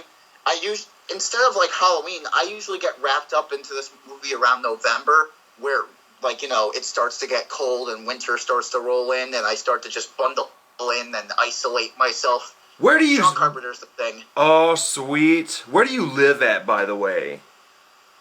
I mean, I just isolate myself because I'm weird, but I live in Long Island. Oh man, dude. Usually, I bet the winters are great over there. it's like hit or miss. Sometimes you get no snow at all, and then sometimes like you get full-on blizzard. It's like you never can have just a little snow. It like shits down. That's awesome. Like, and so when does it start to feel cold for the fall over there, dude? Fairly early. The beginnings of October, are still pretty warm. But once it starts to get cold, it's fucking cold. That's awesome. So I live in Georgia, dude. Sweet. I hate it over here. Was it like really hot? Man, all the time, dude. We basically get 3 months of fall and winter all together. Damn. Yeah. So summers must be like you're just cooking in hell. Yeah, dude, it sucks. Like you could boil an egg on your front lawn. you might get 2 or 3 days in September where it cools down and you're like, all right, fall is coming. And then October will be fairly warm. November will be pretty warm. You might get a day or two that gets a fairly nippy, but nothing any more than that. Dude, like this past Christmas, people are outside in shorts. Like, Damn. it's 75 to 80 degrees at Christmas over here. Like, it doesn't... Merry Christmas, let's go down to the beach. Yeah, like, it does not get winter cold till around January. And by the time January's over, spring has come. It's springtime. Yeah. But yeah, talk about The Thing, bro. Ever since I saw this movie, I've just been wrapped up with it. It's such a great concept. The special effects are amazing. It's definitely John Carpenter's best movie he's ever made. Like, although he made Halloween, this is, I think all the fans could agree, his best movie. All the performances are great. All the characters are smart and likable. You don't want to see them die. It doesn't act like a slasher movie. It's more of a whodunit. Yeah, kind of. Again, it's one of those movies that are open to interpretation. It kind of feels like, it kind of feels like Ridley Scott's Alien on Earth. But on Earth. Yeah. Yeah. And with, like, with a much more unique alien. Like, people definitely. thought the xenomorph design was freaky, but it's like, this alien could be anything, and we don't know where these, extra appendages spawned from. That could have been like we'll never know the thing's original form, because it always absorbed different, like, planet creatures and stuff like that. Like, so we'll never know what the original species looks like. We don't even know if the thing even is an actual species. It could be like a space disease that infected another alien. Yeah. It's always open, like, and it's always a mystery. The 2011 prequel, I don't hate it. There's definitely stuff wrong with it. The special effects are terrible. It's nowhere near as good. You could say it sucks, but I don't know. I try to give it the benefit of the doubt. The 1950s one, The Thing from Another World, is a classic. I mean, it inspired John Carpenter. That's why it's in Halloween. Yeah. So I kind of like them all for different reasons. I give the 2011 one a pass just because, I don't know, when I was just getting into The Thing, that movie was announced, and I saw the trailers for it. I'm like, all right, this is going to be cool. Now, what about the video game? I was going to get to that. I want to give the video game a benefit of the doubt, but it's like, it's pretty bad. Yeah, it's not a very good game, but I remember when it came out, there was a fair amount of hype for it. And then when John Carpenter himself was like plugging the game as like canon. Yeah, within freaking canon. And I remember playing the game and being like, man, this is just not a very fun game at all. Like, yeah, it's a chore. Yeah. And that was at the point when survival horror games were all the rage, but at the same time dying, because you had crap like Run Like Hell, and it was after the golden age where like Resident Evil 3, when like every game had to play like Resident Evil with the tank controls, when you had Vampire Countdown and the Hail to the King Evil Dead game, and Fear Effect, which I'll say Fear Effect is like one of the best games that ever utilized the Resident Evil style of controls. But yeah, The Thing kind of just sucked as a game. I liked what they tried to do. The trust mechanic was interesting. Yeah, but to me it never felt like it worked like they said it would. Yeah, and also just the story itself was like kind of stupid. The fact that MacReady survived at all is bullshit. Like, that is like A-class 100% bullshit. Well, and that's another thing about video game sequels to movies. Like, they did the exact same thing with Scarface, where I actually liked the Scarface game, that they did a what if. Like, what if he didn't die? It was the closest thing to a Scarface 2 you would get. I liked that one. And I actually never played it because I was just like, so good. Grand Theft Auto clone. Not really, though. Like, it's more of it reminds me more of Simpsons Hit and Run, really, because it's by the same company that did that. Really? Damn, that's cool. Now, I will say, I did play the fucking Godfather game, and enjoyed the hell out of that. Yeah, I remember back when I started my YouTube channel, and I'm sure it's still up, I tried to do, like, a summer of movie-based game reviews, but I didn't have any of the technology to, like, edit good reviews. So, like, part of me wants to delete all of them, but part of me wants to keep it up just so, like, I could stay, like, humble and stuff, so I could look back years later and be like, this is what you don't never become this again. Dude, that is exactly how I am with a lot of my old videos. I keep them up. You could go back and watch it. My first review was of the Reservoir Dogs video game. Damn, I forgot about that.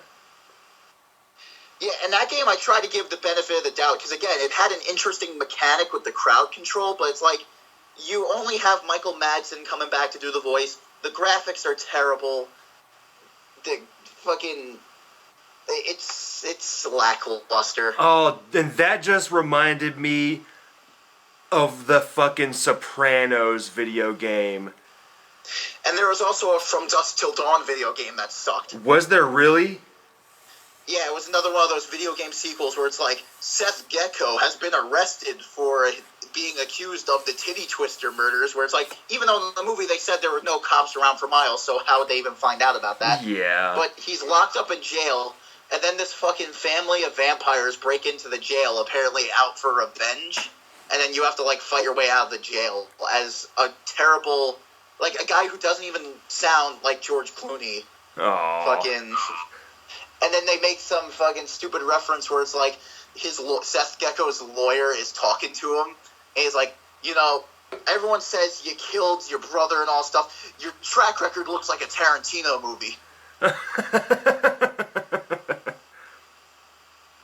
I love some meta Like, yeah, humor. not funny.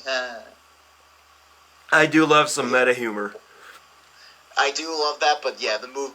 I didn't even have to play the game. Just looking at footage of it, you're like, that's fucking terrible. Oh shit!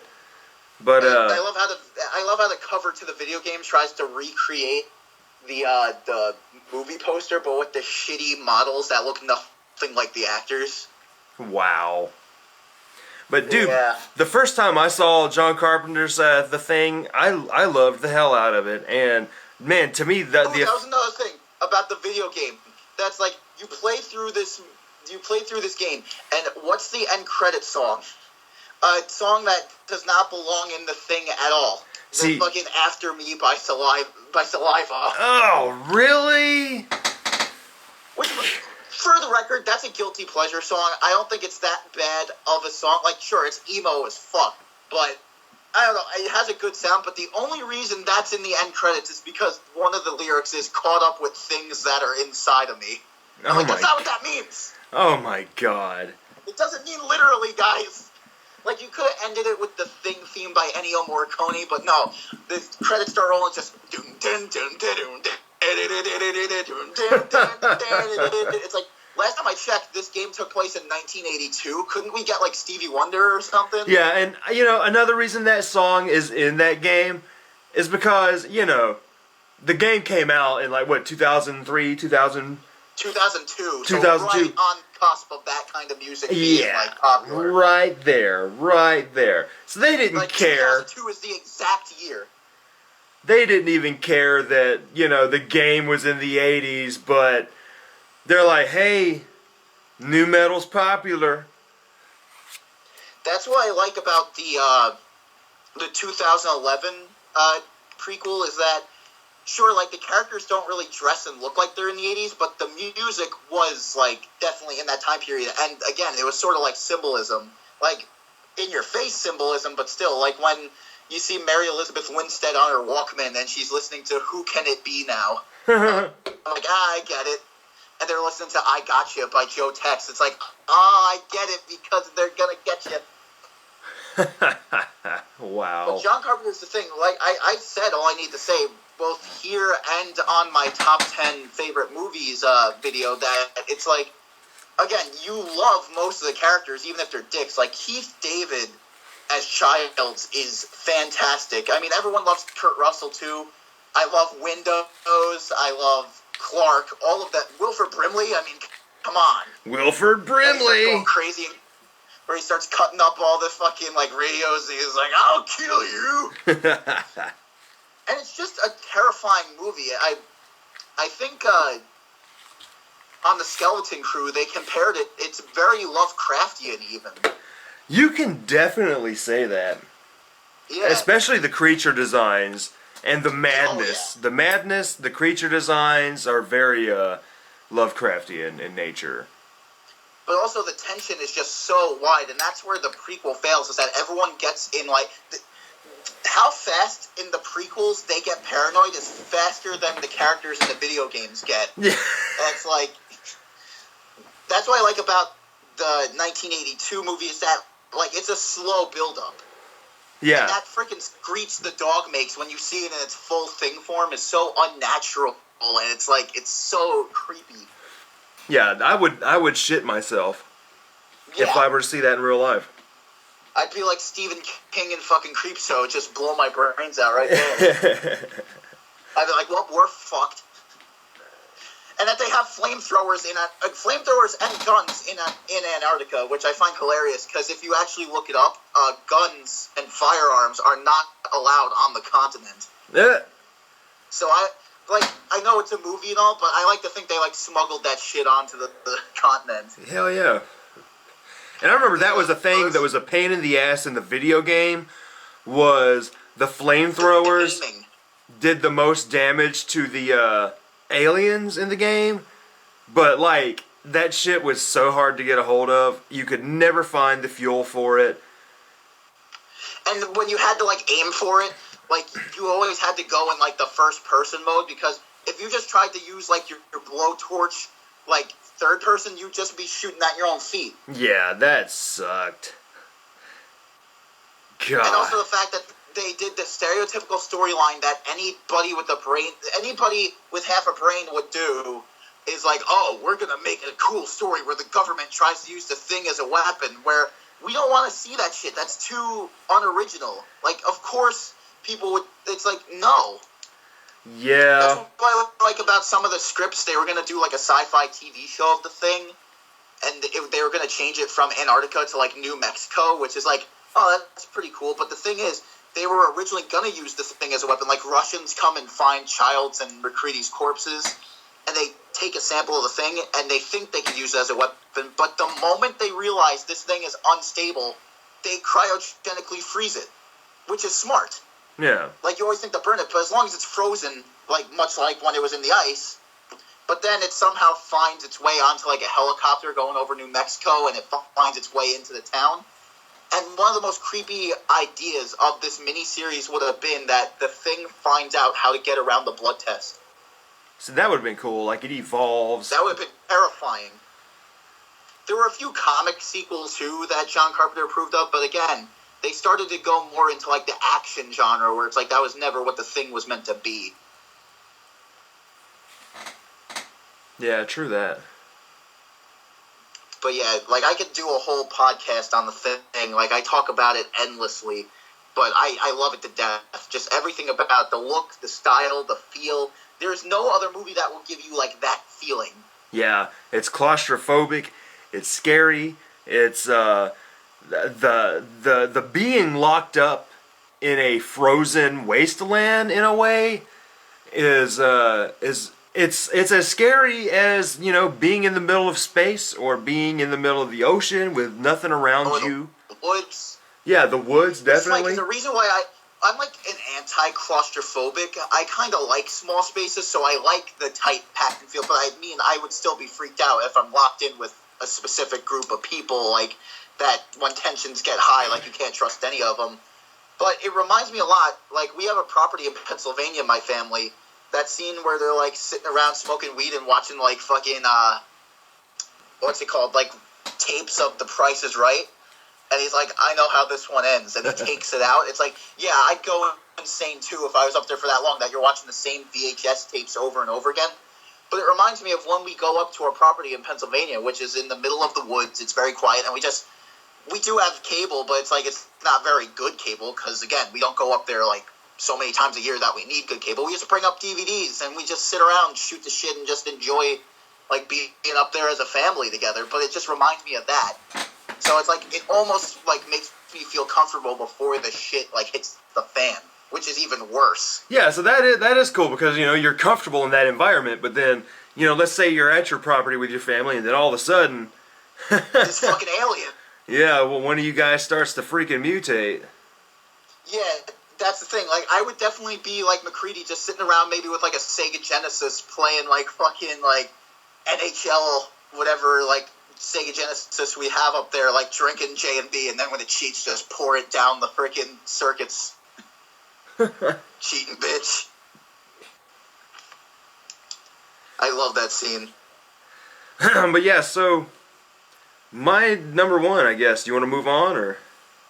Yeah, you're number one. We're here in the one spots.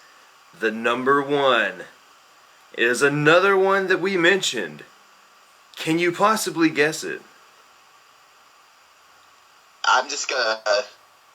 no, my mind's blank. It is Candyman. Ah! Should have known. Like, so this is your favorite horror movie? Well, yeah, because you said it was one of your favorite just one of your favorite movies. yeah, like, I don't know what it is, like, why, because there are so many horror movies, like, now, could this, I don't know, man, it's like my favorite horror movie in that I can watch it over and over. Everything about this movie is pretty damn perfect. And the fact that, alright, I love the urban decay in this movie, the projects, the sort of contrast between, alright, you've got this rich, fairly well-off lady. I'm not going to say she's rich, but she's a well-off lady, and she's dealing with this for, what is it, her school project? I don't know. I'll admit I haven't seen this one. Okay, you haven't seen it, dude. Candyman is pretty damn awesome.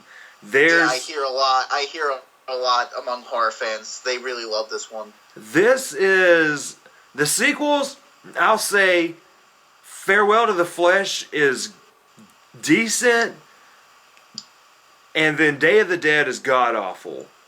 But the first Candyman is fantastic, dude. The musical score alone by Philip Glass is amazing, dude. I love Philip Glass's music, and his musical score actually, I believe it's one of the last couple episodes of American Horror Story Season 2. They are playing the Candyman theme song while Sarah Paulson is running through the building, and it's that huh? I said, Yeah, like, interesting. It's that creepy, sort of soothing but creepy piano score. That digga digga down, down down, bum bum, digga digga down, dum dum. Dun dun dun. Like, man, the music in that movie is so good, and it fits the mood, dude. The mood is creepy because, you know, it tries to do that. Is this really happening, or is she going insane? It follows the urban legend. Basically, it's like Bloody Mary. You stand in the mirror, you say Candyman 5 times or something like that, and Candyman comes and kills you. But he just really fucks with this lady in this movie, man. And you see her just going crazy. She's trying to figure it out, figure what this whole story is about, where it comes from.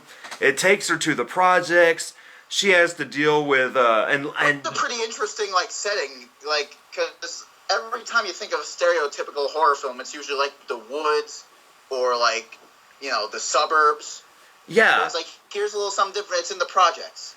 Yeah, and the cool thing about it is, alright, the projects are already a fairly scary place to be, you know.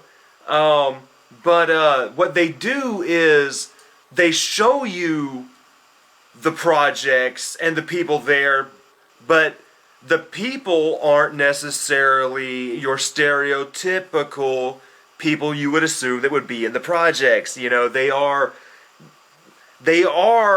you know, it does look like low-income African-American people, but they aren't, you know, they aren't stereotypical, all gangsters. Yeah. There is one moment where she's They're real people.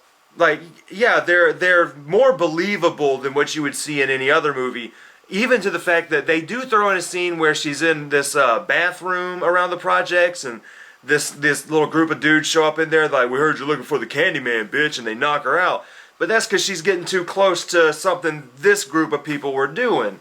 And, but she fucking, dude, this movie, does not give you any kind of happy ending, or it does not play with any sort of tropes that I'm aware of, you know. It really just kind of fucks with you to the point to where you're like, at the end of it, you're like, okay, was it really happening? But then now you're kind of like, okay, I guess it was happening. But then when you go into the sequels, it kind of screws it up by blatantly kind of saying, too much. huh? Yeah, exactly. Explaining too much. the movie is just perfect, man. The whole setting, the music, and it takes place in the fall. So you got this. I believe I might be wrong, but I believe the movie takes place in Chicago. So you've got this wintry city kind of vibe to it that it's just so good looking, man. And I don't know, I just love the urban decay feel of it. Like, the really shitty buildings, the real, like, this building has been there since the 70s maybe, and it has not been worked on for like 30 years, and it's got like character. yeah, exactly. Like there's so much character to the setting and the characters and all of that. It's just really, really damn good. And then Tony Todd as the Candyman is hypnotizing. Like, he is. This to me is like, it's weird, dude, because it's a movie that we were talking about a minute ago that, his character should be up there with some of the iconic horror villains, but I guess. Yeah, because like I haven't seen the movie, but I know his face, I know his voice. Yeah. Like, I know what he looks like, and I just by looking at him, I'm like, okay, that's a horror villain right there. Like the big coat, the creepy bloody hook he's got. Yeah, the hook. That's the one thing that maybe you could say is like a stereotype where it's like, he's got the hook, but it's like... Yeah. You can definitely like say that. Kind of trope. And it's like that cool kind of campfire story kind of thing. yeah, because the movie plays with urban legends, and they do it better than urban legend. Yeah, I mean, in school, before I'd even seen any horror movies, like, I still heard people, like, it almost became its own urban legend. I heard people talk about fucking Candyman. Seriously, and just Tony Todd never really has any full, complete dialogue in this movie. Like, everything he's saying is just, like, short sentences. Like, he'll say, "Be my victim," or he'll say, "Sweets for the sweet," just shit like that, and... he's not standing around going, "Hey, what's up? I'm gonna kill you now." And he's not, like, wisecracking like any, like, stereotypical Freddy Krueger or something Yeah, like that. like... He's not entirely silent like a Michael Myers or a Jason Voorhees. Like, this, what's so good about this movie is it takes itself serious, and it wants you to take itself serious, but it's never snobbish or full of itself at all. Yeah, so it comes off as genuine.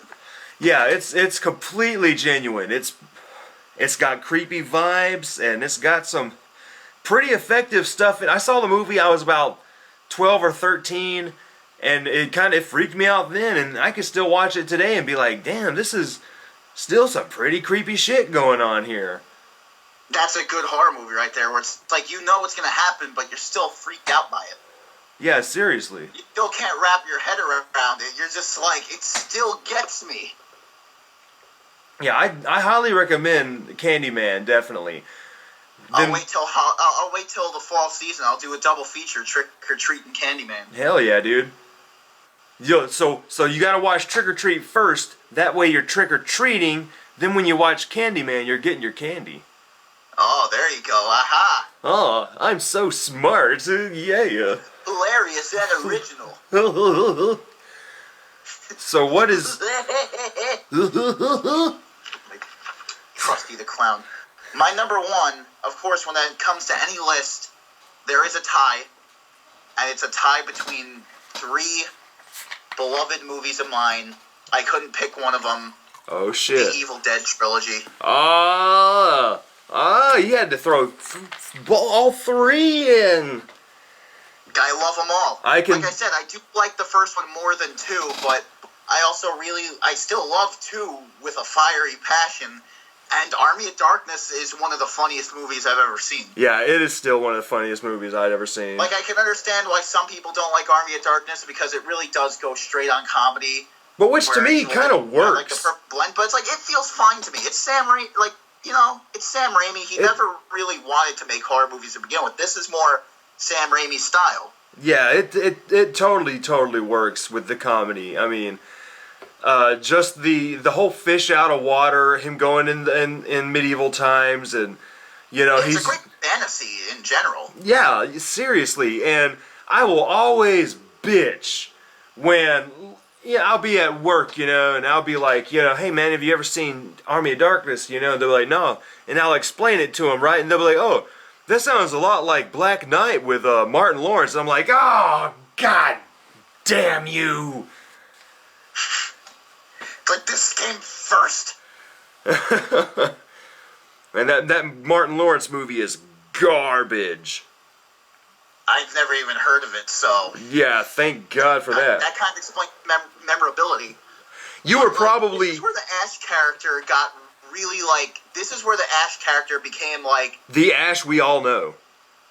Yeah, for better or for worse. I do like the previous Ashes, where it's he still seems like your regular everyday chud, but, This is where he becomes the Badass fool Ash of is himself. Because this is when he's been brought to the breaking point where he's like, I don't give a shit anymore. Yeah. So I'm in the past now. Fine, I'll make fun of the townspeople. Yeah. But then I think the best Ash we're getting is the one we're getting now, because now we're getting both sides of that coin while expanding on his family and his insecurities. And so Ash is an ever-evolving character, more than people give him credit for. Yeah. People usually think Ash is the one-liner spewing badass, but the real beauty of the Ash character is that he was never a badass. He was always a wimpy dork.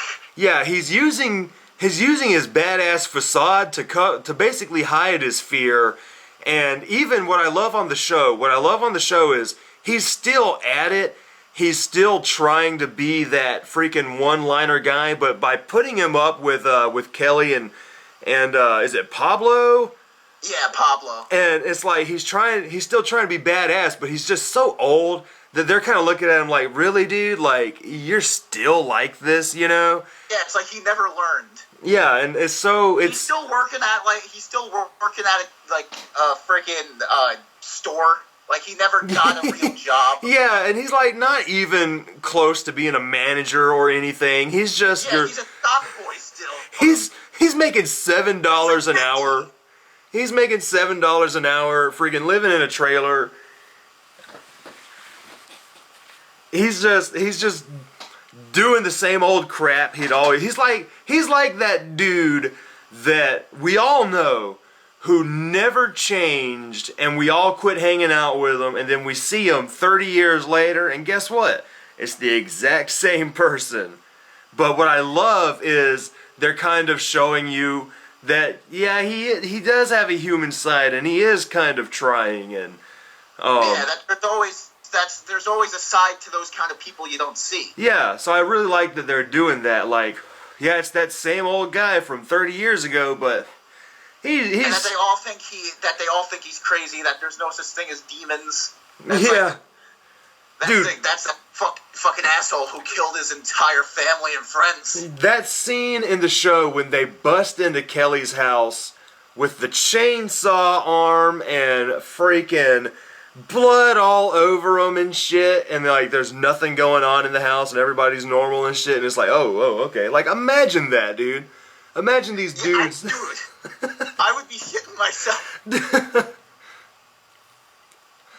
I would have had a heart attack, the minute he walked in. He's like, oh yeah, we hit a deer. I tried to get him loose with my chainsaw hand. It's yeah, that's normal. And then he's fucking interrogating this mother the whole time. Just being a complete dick. Thank God he was right. He said it himself. He's like, wow, thank God I was starting to feel like a real dick. Yeah. Oh, shit. But yeah, dude, the freaking movies, man. Army of Darkness. Even, I love the Evil Ash moment with, that's my favorite version of Evil Ash. Before he reanimates into the skeleton guy. The little goody two shoes. Yeah, little goody two shoes, little goody two shoes, and that to me is just my. And you were good, Ash. That shit was good as hell to me, and but then I'm like, okay, But this is like, to me, I guess, in a way, Sam Raimi logic is, he shot the motherfucker freaking right on the freaking face, and he's barely got a scratch with his fucking shotgun. He just got soot on him. Yeah, like, that was such a great cartoon kind of moment there. And then he starts to talk like a pirate. It's like, you'll never get the Necronomicon. You'll die before you get it. And then he just throws dirt in his face. And then that whole moment with all the tiny little ashes fucking with him, and you got your Gulliver's Travel moment. Like Gulliver's Travels and shit.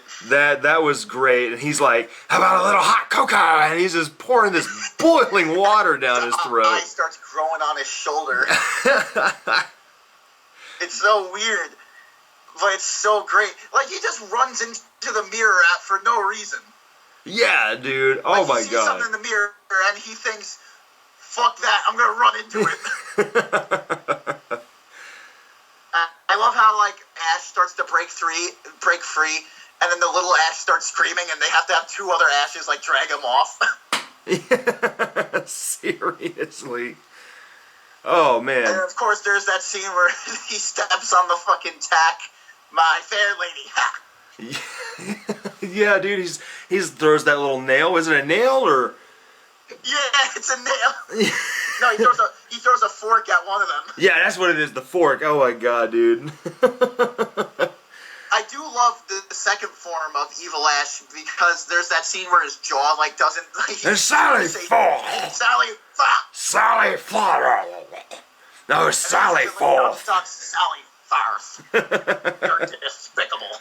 Oh my god, dude, like, for real. And then Army of Darkness, one of the greatest posters you'll ever get for a movie. Like, some of the best art.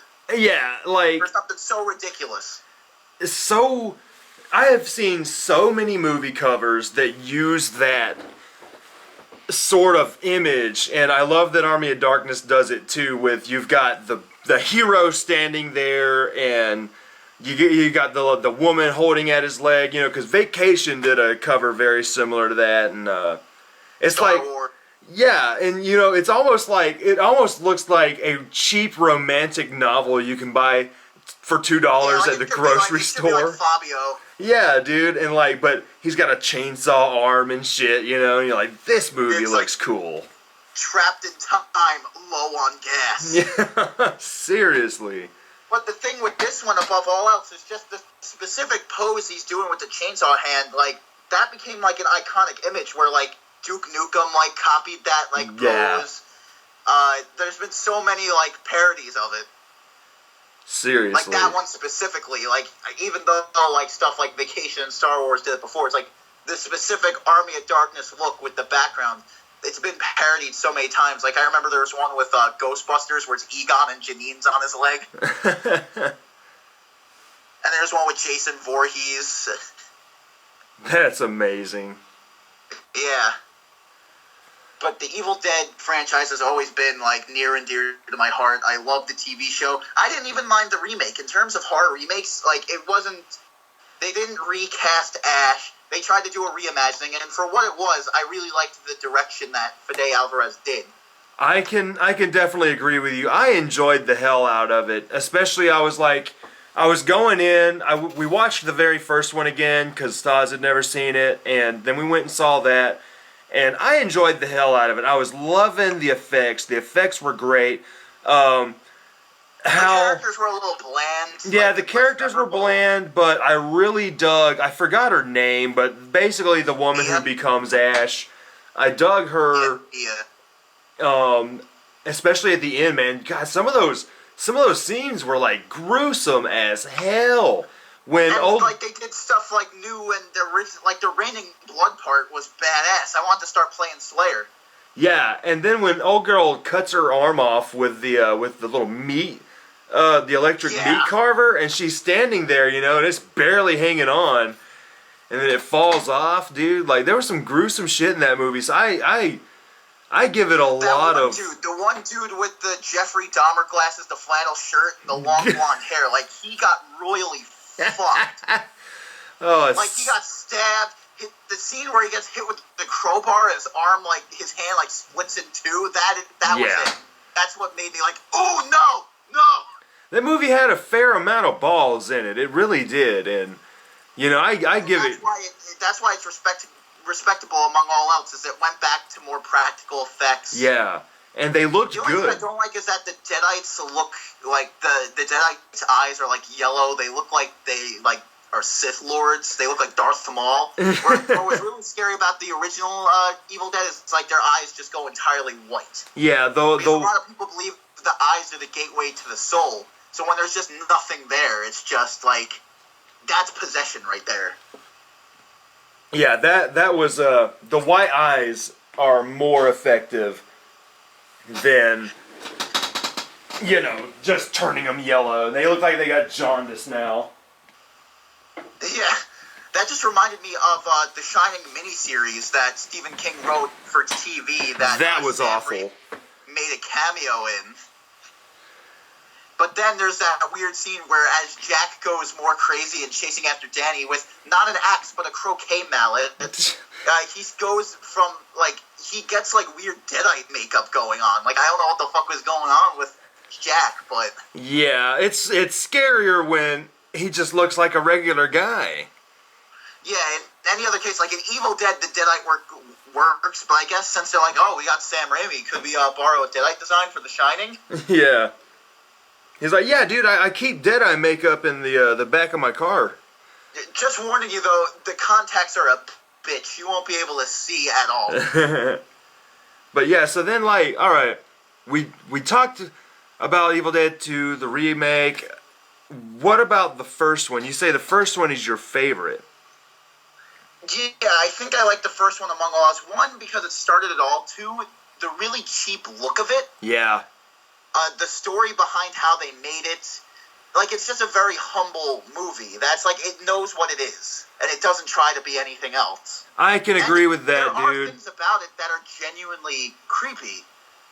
Something, because it's so simple and so cheap, it almost has that weird snuff film vibe where it's you just came across this movie and you're just watching it and you don't really know what to make of it at first. And it's almost, it weirds you out in a way. It makes you on edge. I thought the "We're Gonna Get You" song was creepy when I first saw it. I think some of the sound effects and musical cues, when you see the freaking opening shot of it going across the lake and you hear that weird sound, yeah, and the weird buzzing sound, and one of the best end credits you'd ever see, where it gets Ash and it just cuts to the credits and it's that jazz song and it slowly gets slower and slower and the wind comes back. Yeah. It's just that's what I missed about the remake. They didn't bring the jazz song back, which is one of my favorite gags of the original movies.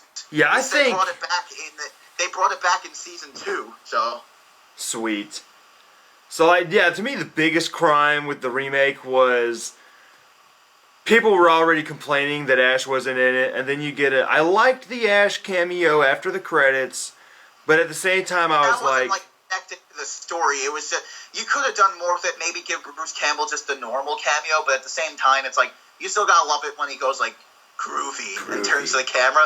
I remember when I was in the theater, we waited till after the credits. I like that they used the sound effects from the original, when she's screaming and the door opens, you hear the fucking "one by one we will take you," and then during the end credits with the piano, you could hear the original Professor Nobi tapes from the first movie. Yeah.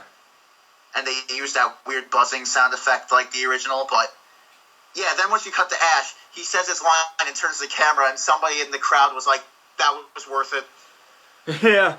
I was kind of upset because I was like, oh wait, well you had Ash this whole time, and you didn't do anything with this, but whatever. But then they didn't want to give him a stereotypical cameo like an old man at a convenience store, you're going up to that cabin, well it's haunted, and yeah, shut up, old you don't want to go down that road. And everyone also expected there to be an end credit sequence where he's a cop, where it's oh, what happened here?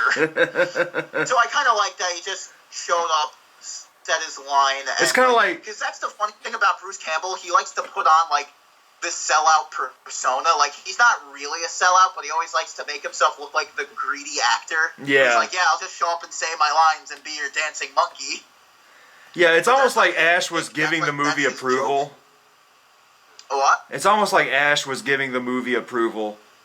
Yeah, It's like he thinks it's that movie groovy. was groovy. But I mean, really though, we can really thank the remake for putting all that mainstream interest back into the Evil Dead, because there were all the talks Pretty much about. without it, there wouldn't have been the TV show, I don't think, because Yeah, either people enjoyed the Evil Dead remake or they didn't enjoy it and wanted to see something more. But believe it or not, whether you liked it or not, the Evil Dead remake did do good. Like, it did get critical approval. Like, Yeah. it did well with the critics. And immediately, right when I came back from the movie theater seeing the Evil Dead remake in 2013, there were already rumors of Sam Raimi doing an Army of Darkness 2. Yeah, Or doing and a movie where maybe, like, they action cross would be, over. crossover. Yeah, that But would have been apparently cool. The whole time, they were planning a movie, but it sort of evolved into something greater, where they're like, you know what? What if we do a TV show? Yeah, Like, and- watching the season 1 commentary tracks really gives you a lot of insight into, like, I've got to get especially that the shit first on DVD. episode. I've got to get Yeah, the I can't wait DVD. for the second season on DVD. I'm collecting all of these. Cause shit, like it to me was like, okay, all right, we got our remake, and we got the sequel we've been waiting for so many years. And that's another thing that Evil Dead does above all else. It proved you can survive the remake. Because usually after you're remade, they never really do something like Texas Chainsaw 3D kind of continued from where the original movies left off. But And fucked I don't it know, up. Fucked that it movie up. pretty shit. But like Evil Dead is so iconic and so hard to fuck up. Really, that's like it proved that you could survive you could survive the remake. You could survive the sequel and the remake. Yeah, that's what really surprised me, that the remake was any good at all, and the fact that And that the TV show doesn't get old. Yeah, like I said, I thought the first season was going to be like the lightning in the bottle, and then the second season, the first couple of episodes, I'm like, all right, now you're just doing like shit jokes, which it's like, okay, that's not really Evil Dead-esque. But then once you got deep into the season, you're like, all right, now we're going back to what, like, this is Evil Dead new and improved, and you're doing something new with it, but I can believe it. Yeah, when I saw the first episode of the series, I was like, oh my god, this is exactly what I expected, and at the same time, what I wasn't expecting, because I had no idea how it was going to be, you know. I was like, this can either be awesome as hell or just really suck, and holy crap, like they nailed it, man. They nailed every aspect of the show. Yeah, the low budget of it, like, took me off at first, which I know, like, Evil Dead low budget, what you expect, but when you have CGI effects that are low budget, it's, like, more obvious than practical effects. Yeah. So, although I loved when the doll attacked him, it would have been much better if it was, like, a model. Yeah, the CGI doll is kind of goofy looking. I loved it still, though. I still think it was a funny gag. Yeah, it's a funny scene. But yeah, I definitely see what you mean, because the CGI kind of clashes with all the other effects that are fairly damn practical and look really damn good. Yeah, by the second season, you got some kick-ass practical effects. Like, even when what I really enjoyed was how they started, you know, exploring the rest of the Necronomicon, you know, with even going with the Eligos demon and all that. Like, Yeah. that was a creepy looking demon. Shit we've never seen in the movies before. Yeah, you know, it was always just either possessed people with deadites or, you know, crap, skeleton monsters and crap like that. But yeah, I was like, okay, now we're seeing I love the stop motion skeletons in the Army of Darkness and the little noises that we got plans for you, girly girl. Ah. Oh yeah, the one with no legs where it's got the knife and it's like, I'll rip your gizzard out. Yeah, dude. Oh my god. And the freaking like shaking they do when they scream and it zooms in on them when the rocks fall on them. But the TV show reminded me of a lot of what like the Army of Darkness comic series was, which is just really fun Ash adventures. Yeah, definitely. While also exploring deeper into the character, so even better than the comics, really.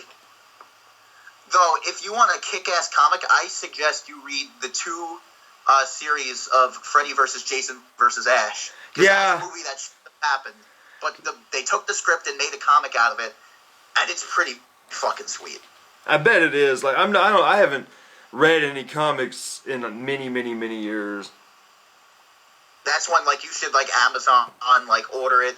There's the first like series, which is Freddy vs. Jason vs. Ash, and then there's the sequel series, Freddy vs. Jason vs. Ash: The Nightmare Warriors, where the stakes are even higher, and it's just a giant crossover of all the characters. Especially when you get to fucking Nightmare Warriors, you're getting all the characters from Nightmare. You're getting Tommy Jarvis back, and they're all teaming up with Ash to fight fucking Jason and Freddy. Because Jason and Freddy end up teaming up and taking over Washington, D.C. of all places. Oh my god, that is awesome.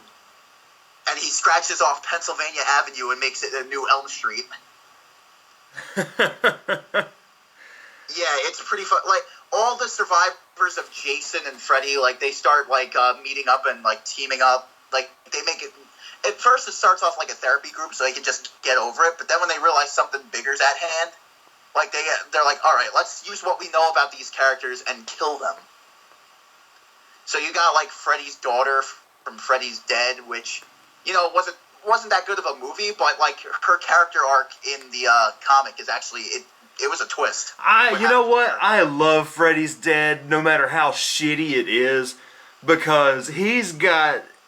I watched the movie for Freddy, pretty much, because like Freddy is so fun in that movie. If you like cheesy Freddy with Freddy versus Jason versus Ash, you're getting full on like pun joking Freddy. So that is perfect for Evil Dead. I love goofy. I could imagine a one-liner one-liner battle between Freddy and Ash would be amazing. Oh yeah, and all the puns he has for fucking Jason because he's so ugly. Like he calls him Wayne Dedsky. Oh my god! Now you're playing with power. Hey, you forgot the power glove. Yeah, I love both. Welcome to prime time, bitch. I love joking Freddy and serious Freddy. I love both sides of the coin. But yeah, Freddy vs. Jason vs. Ash. And it's clear that all these took place in the same universe all along, because in Evil Dead 2, Freddy's glove is in the freaking it is shed. In the shed, yeah, you're right.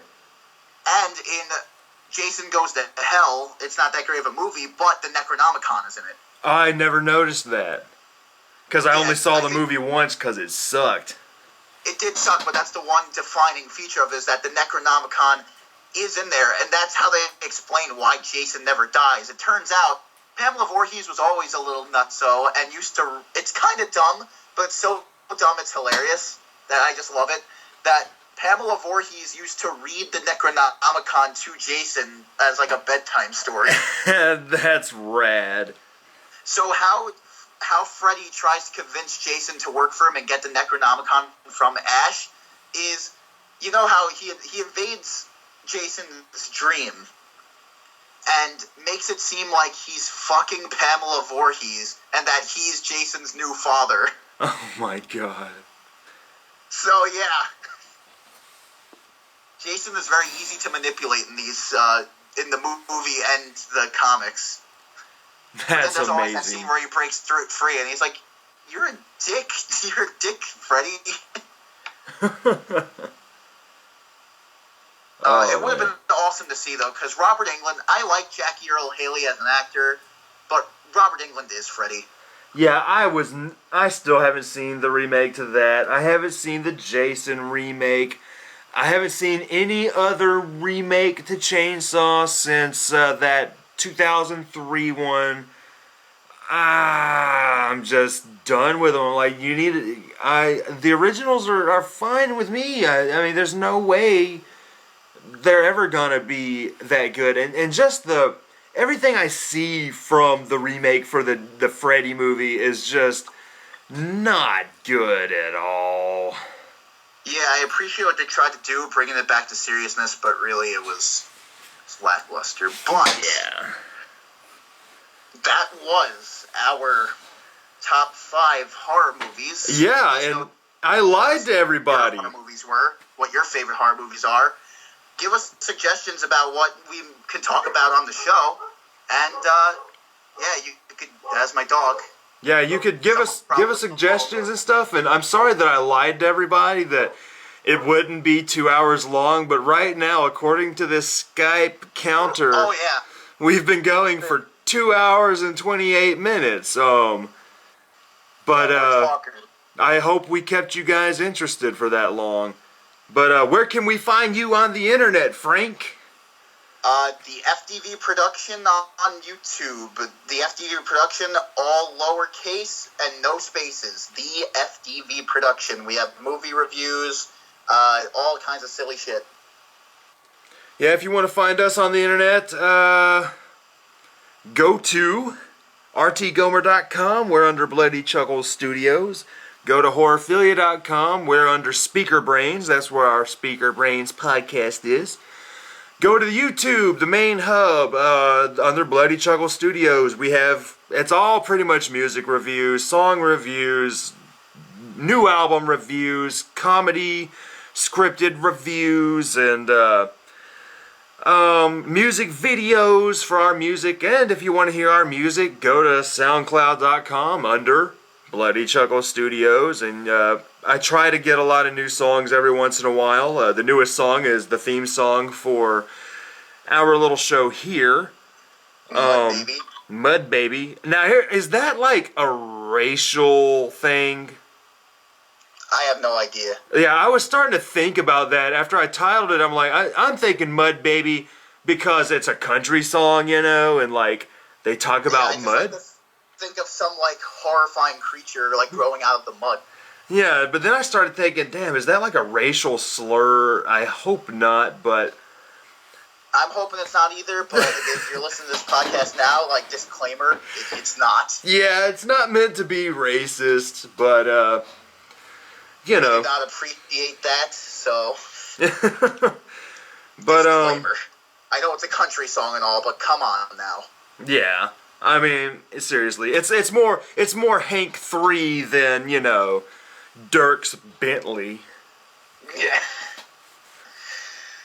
But yeah, that was the second episode of Fresh from the Basement. Stay nerdy, basement dwellers. Yeah, we will see you on the next amazing episode of Fresh from the Basement.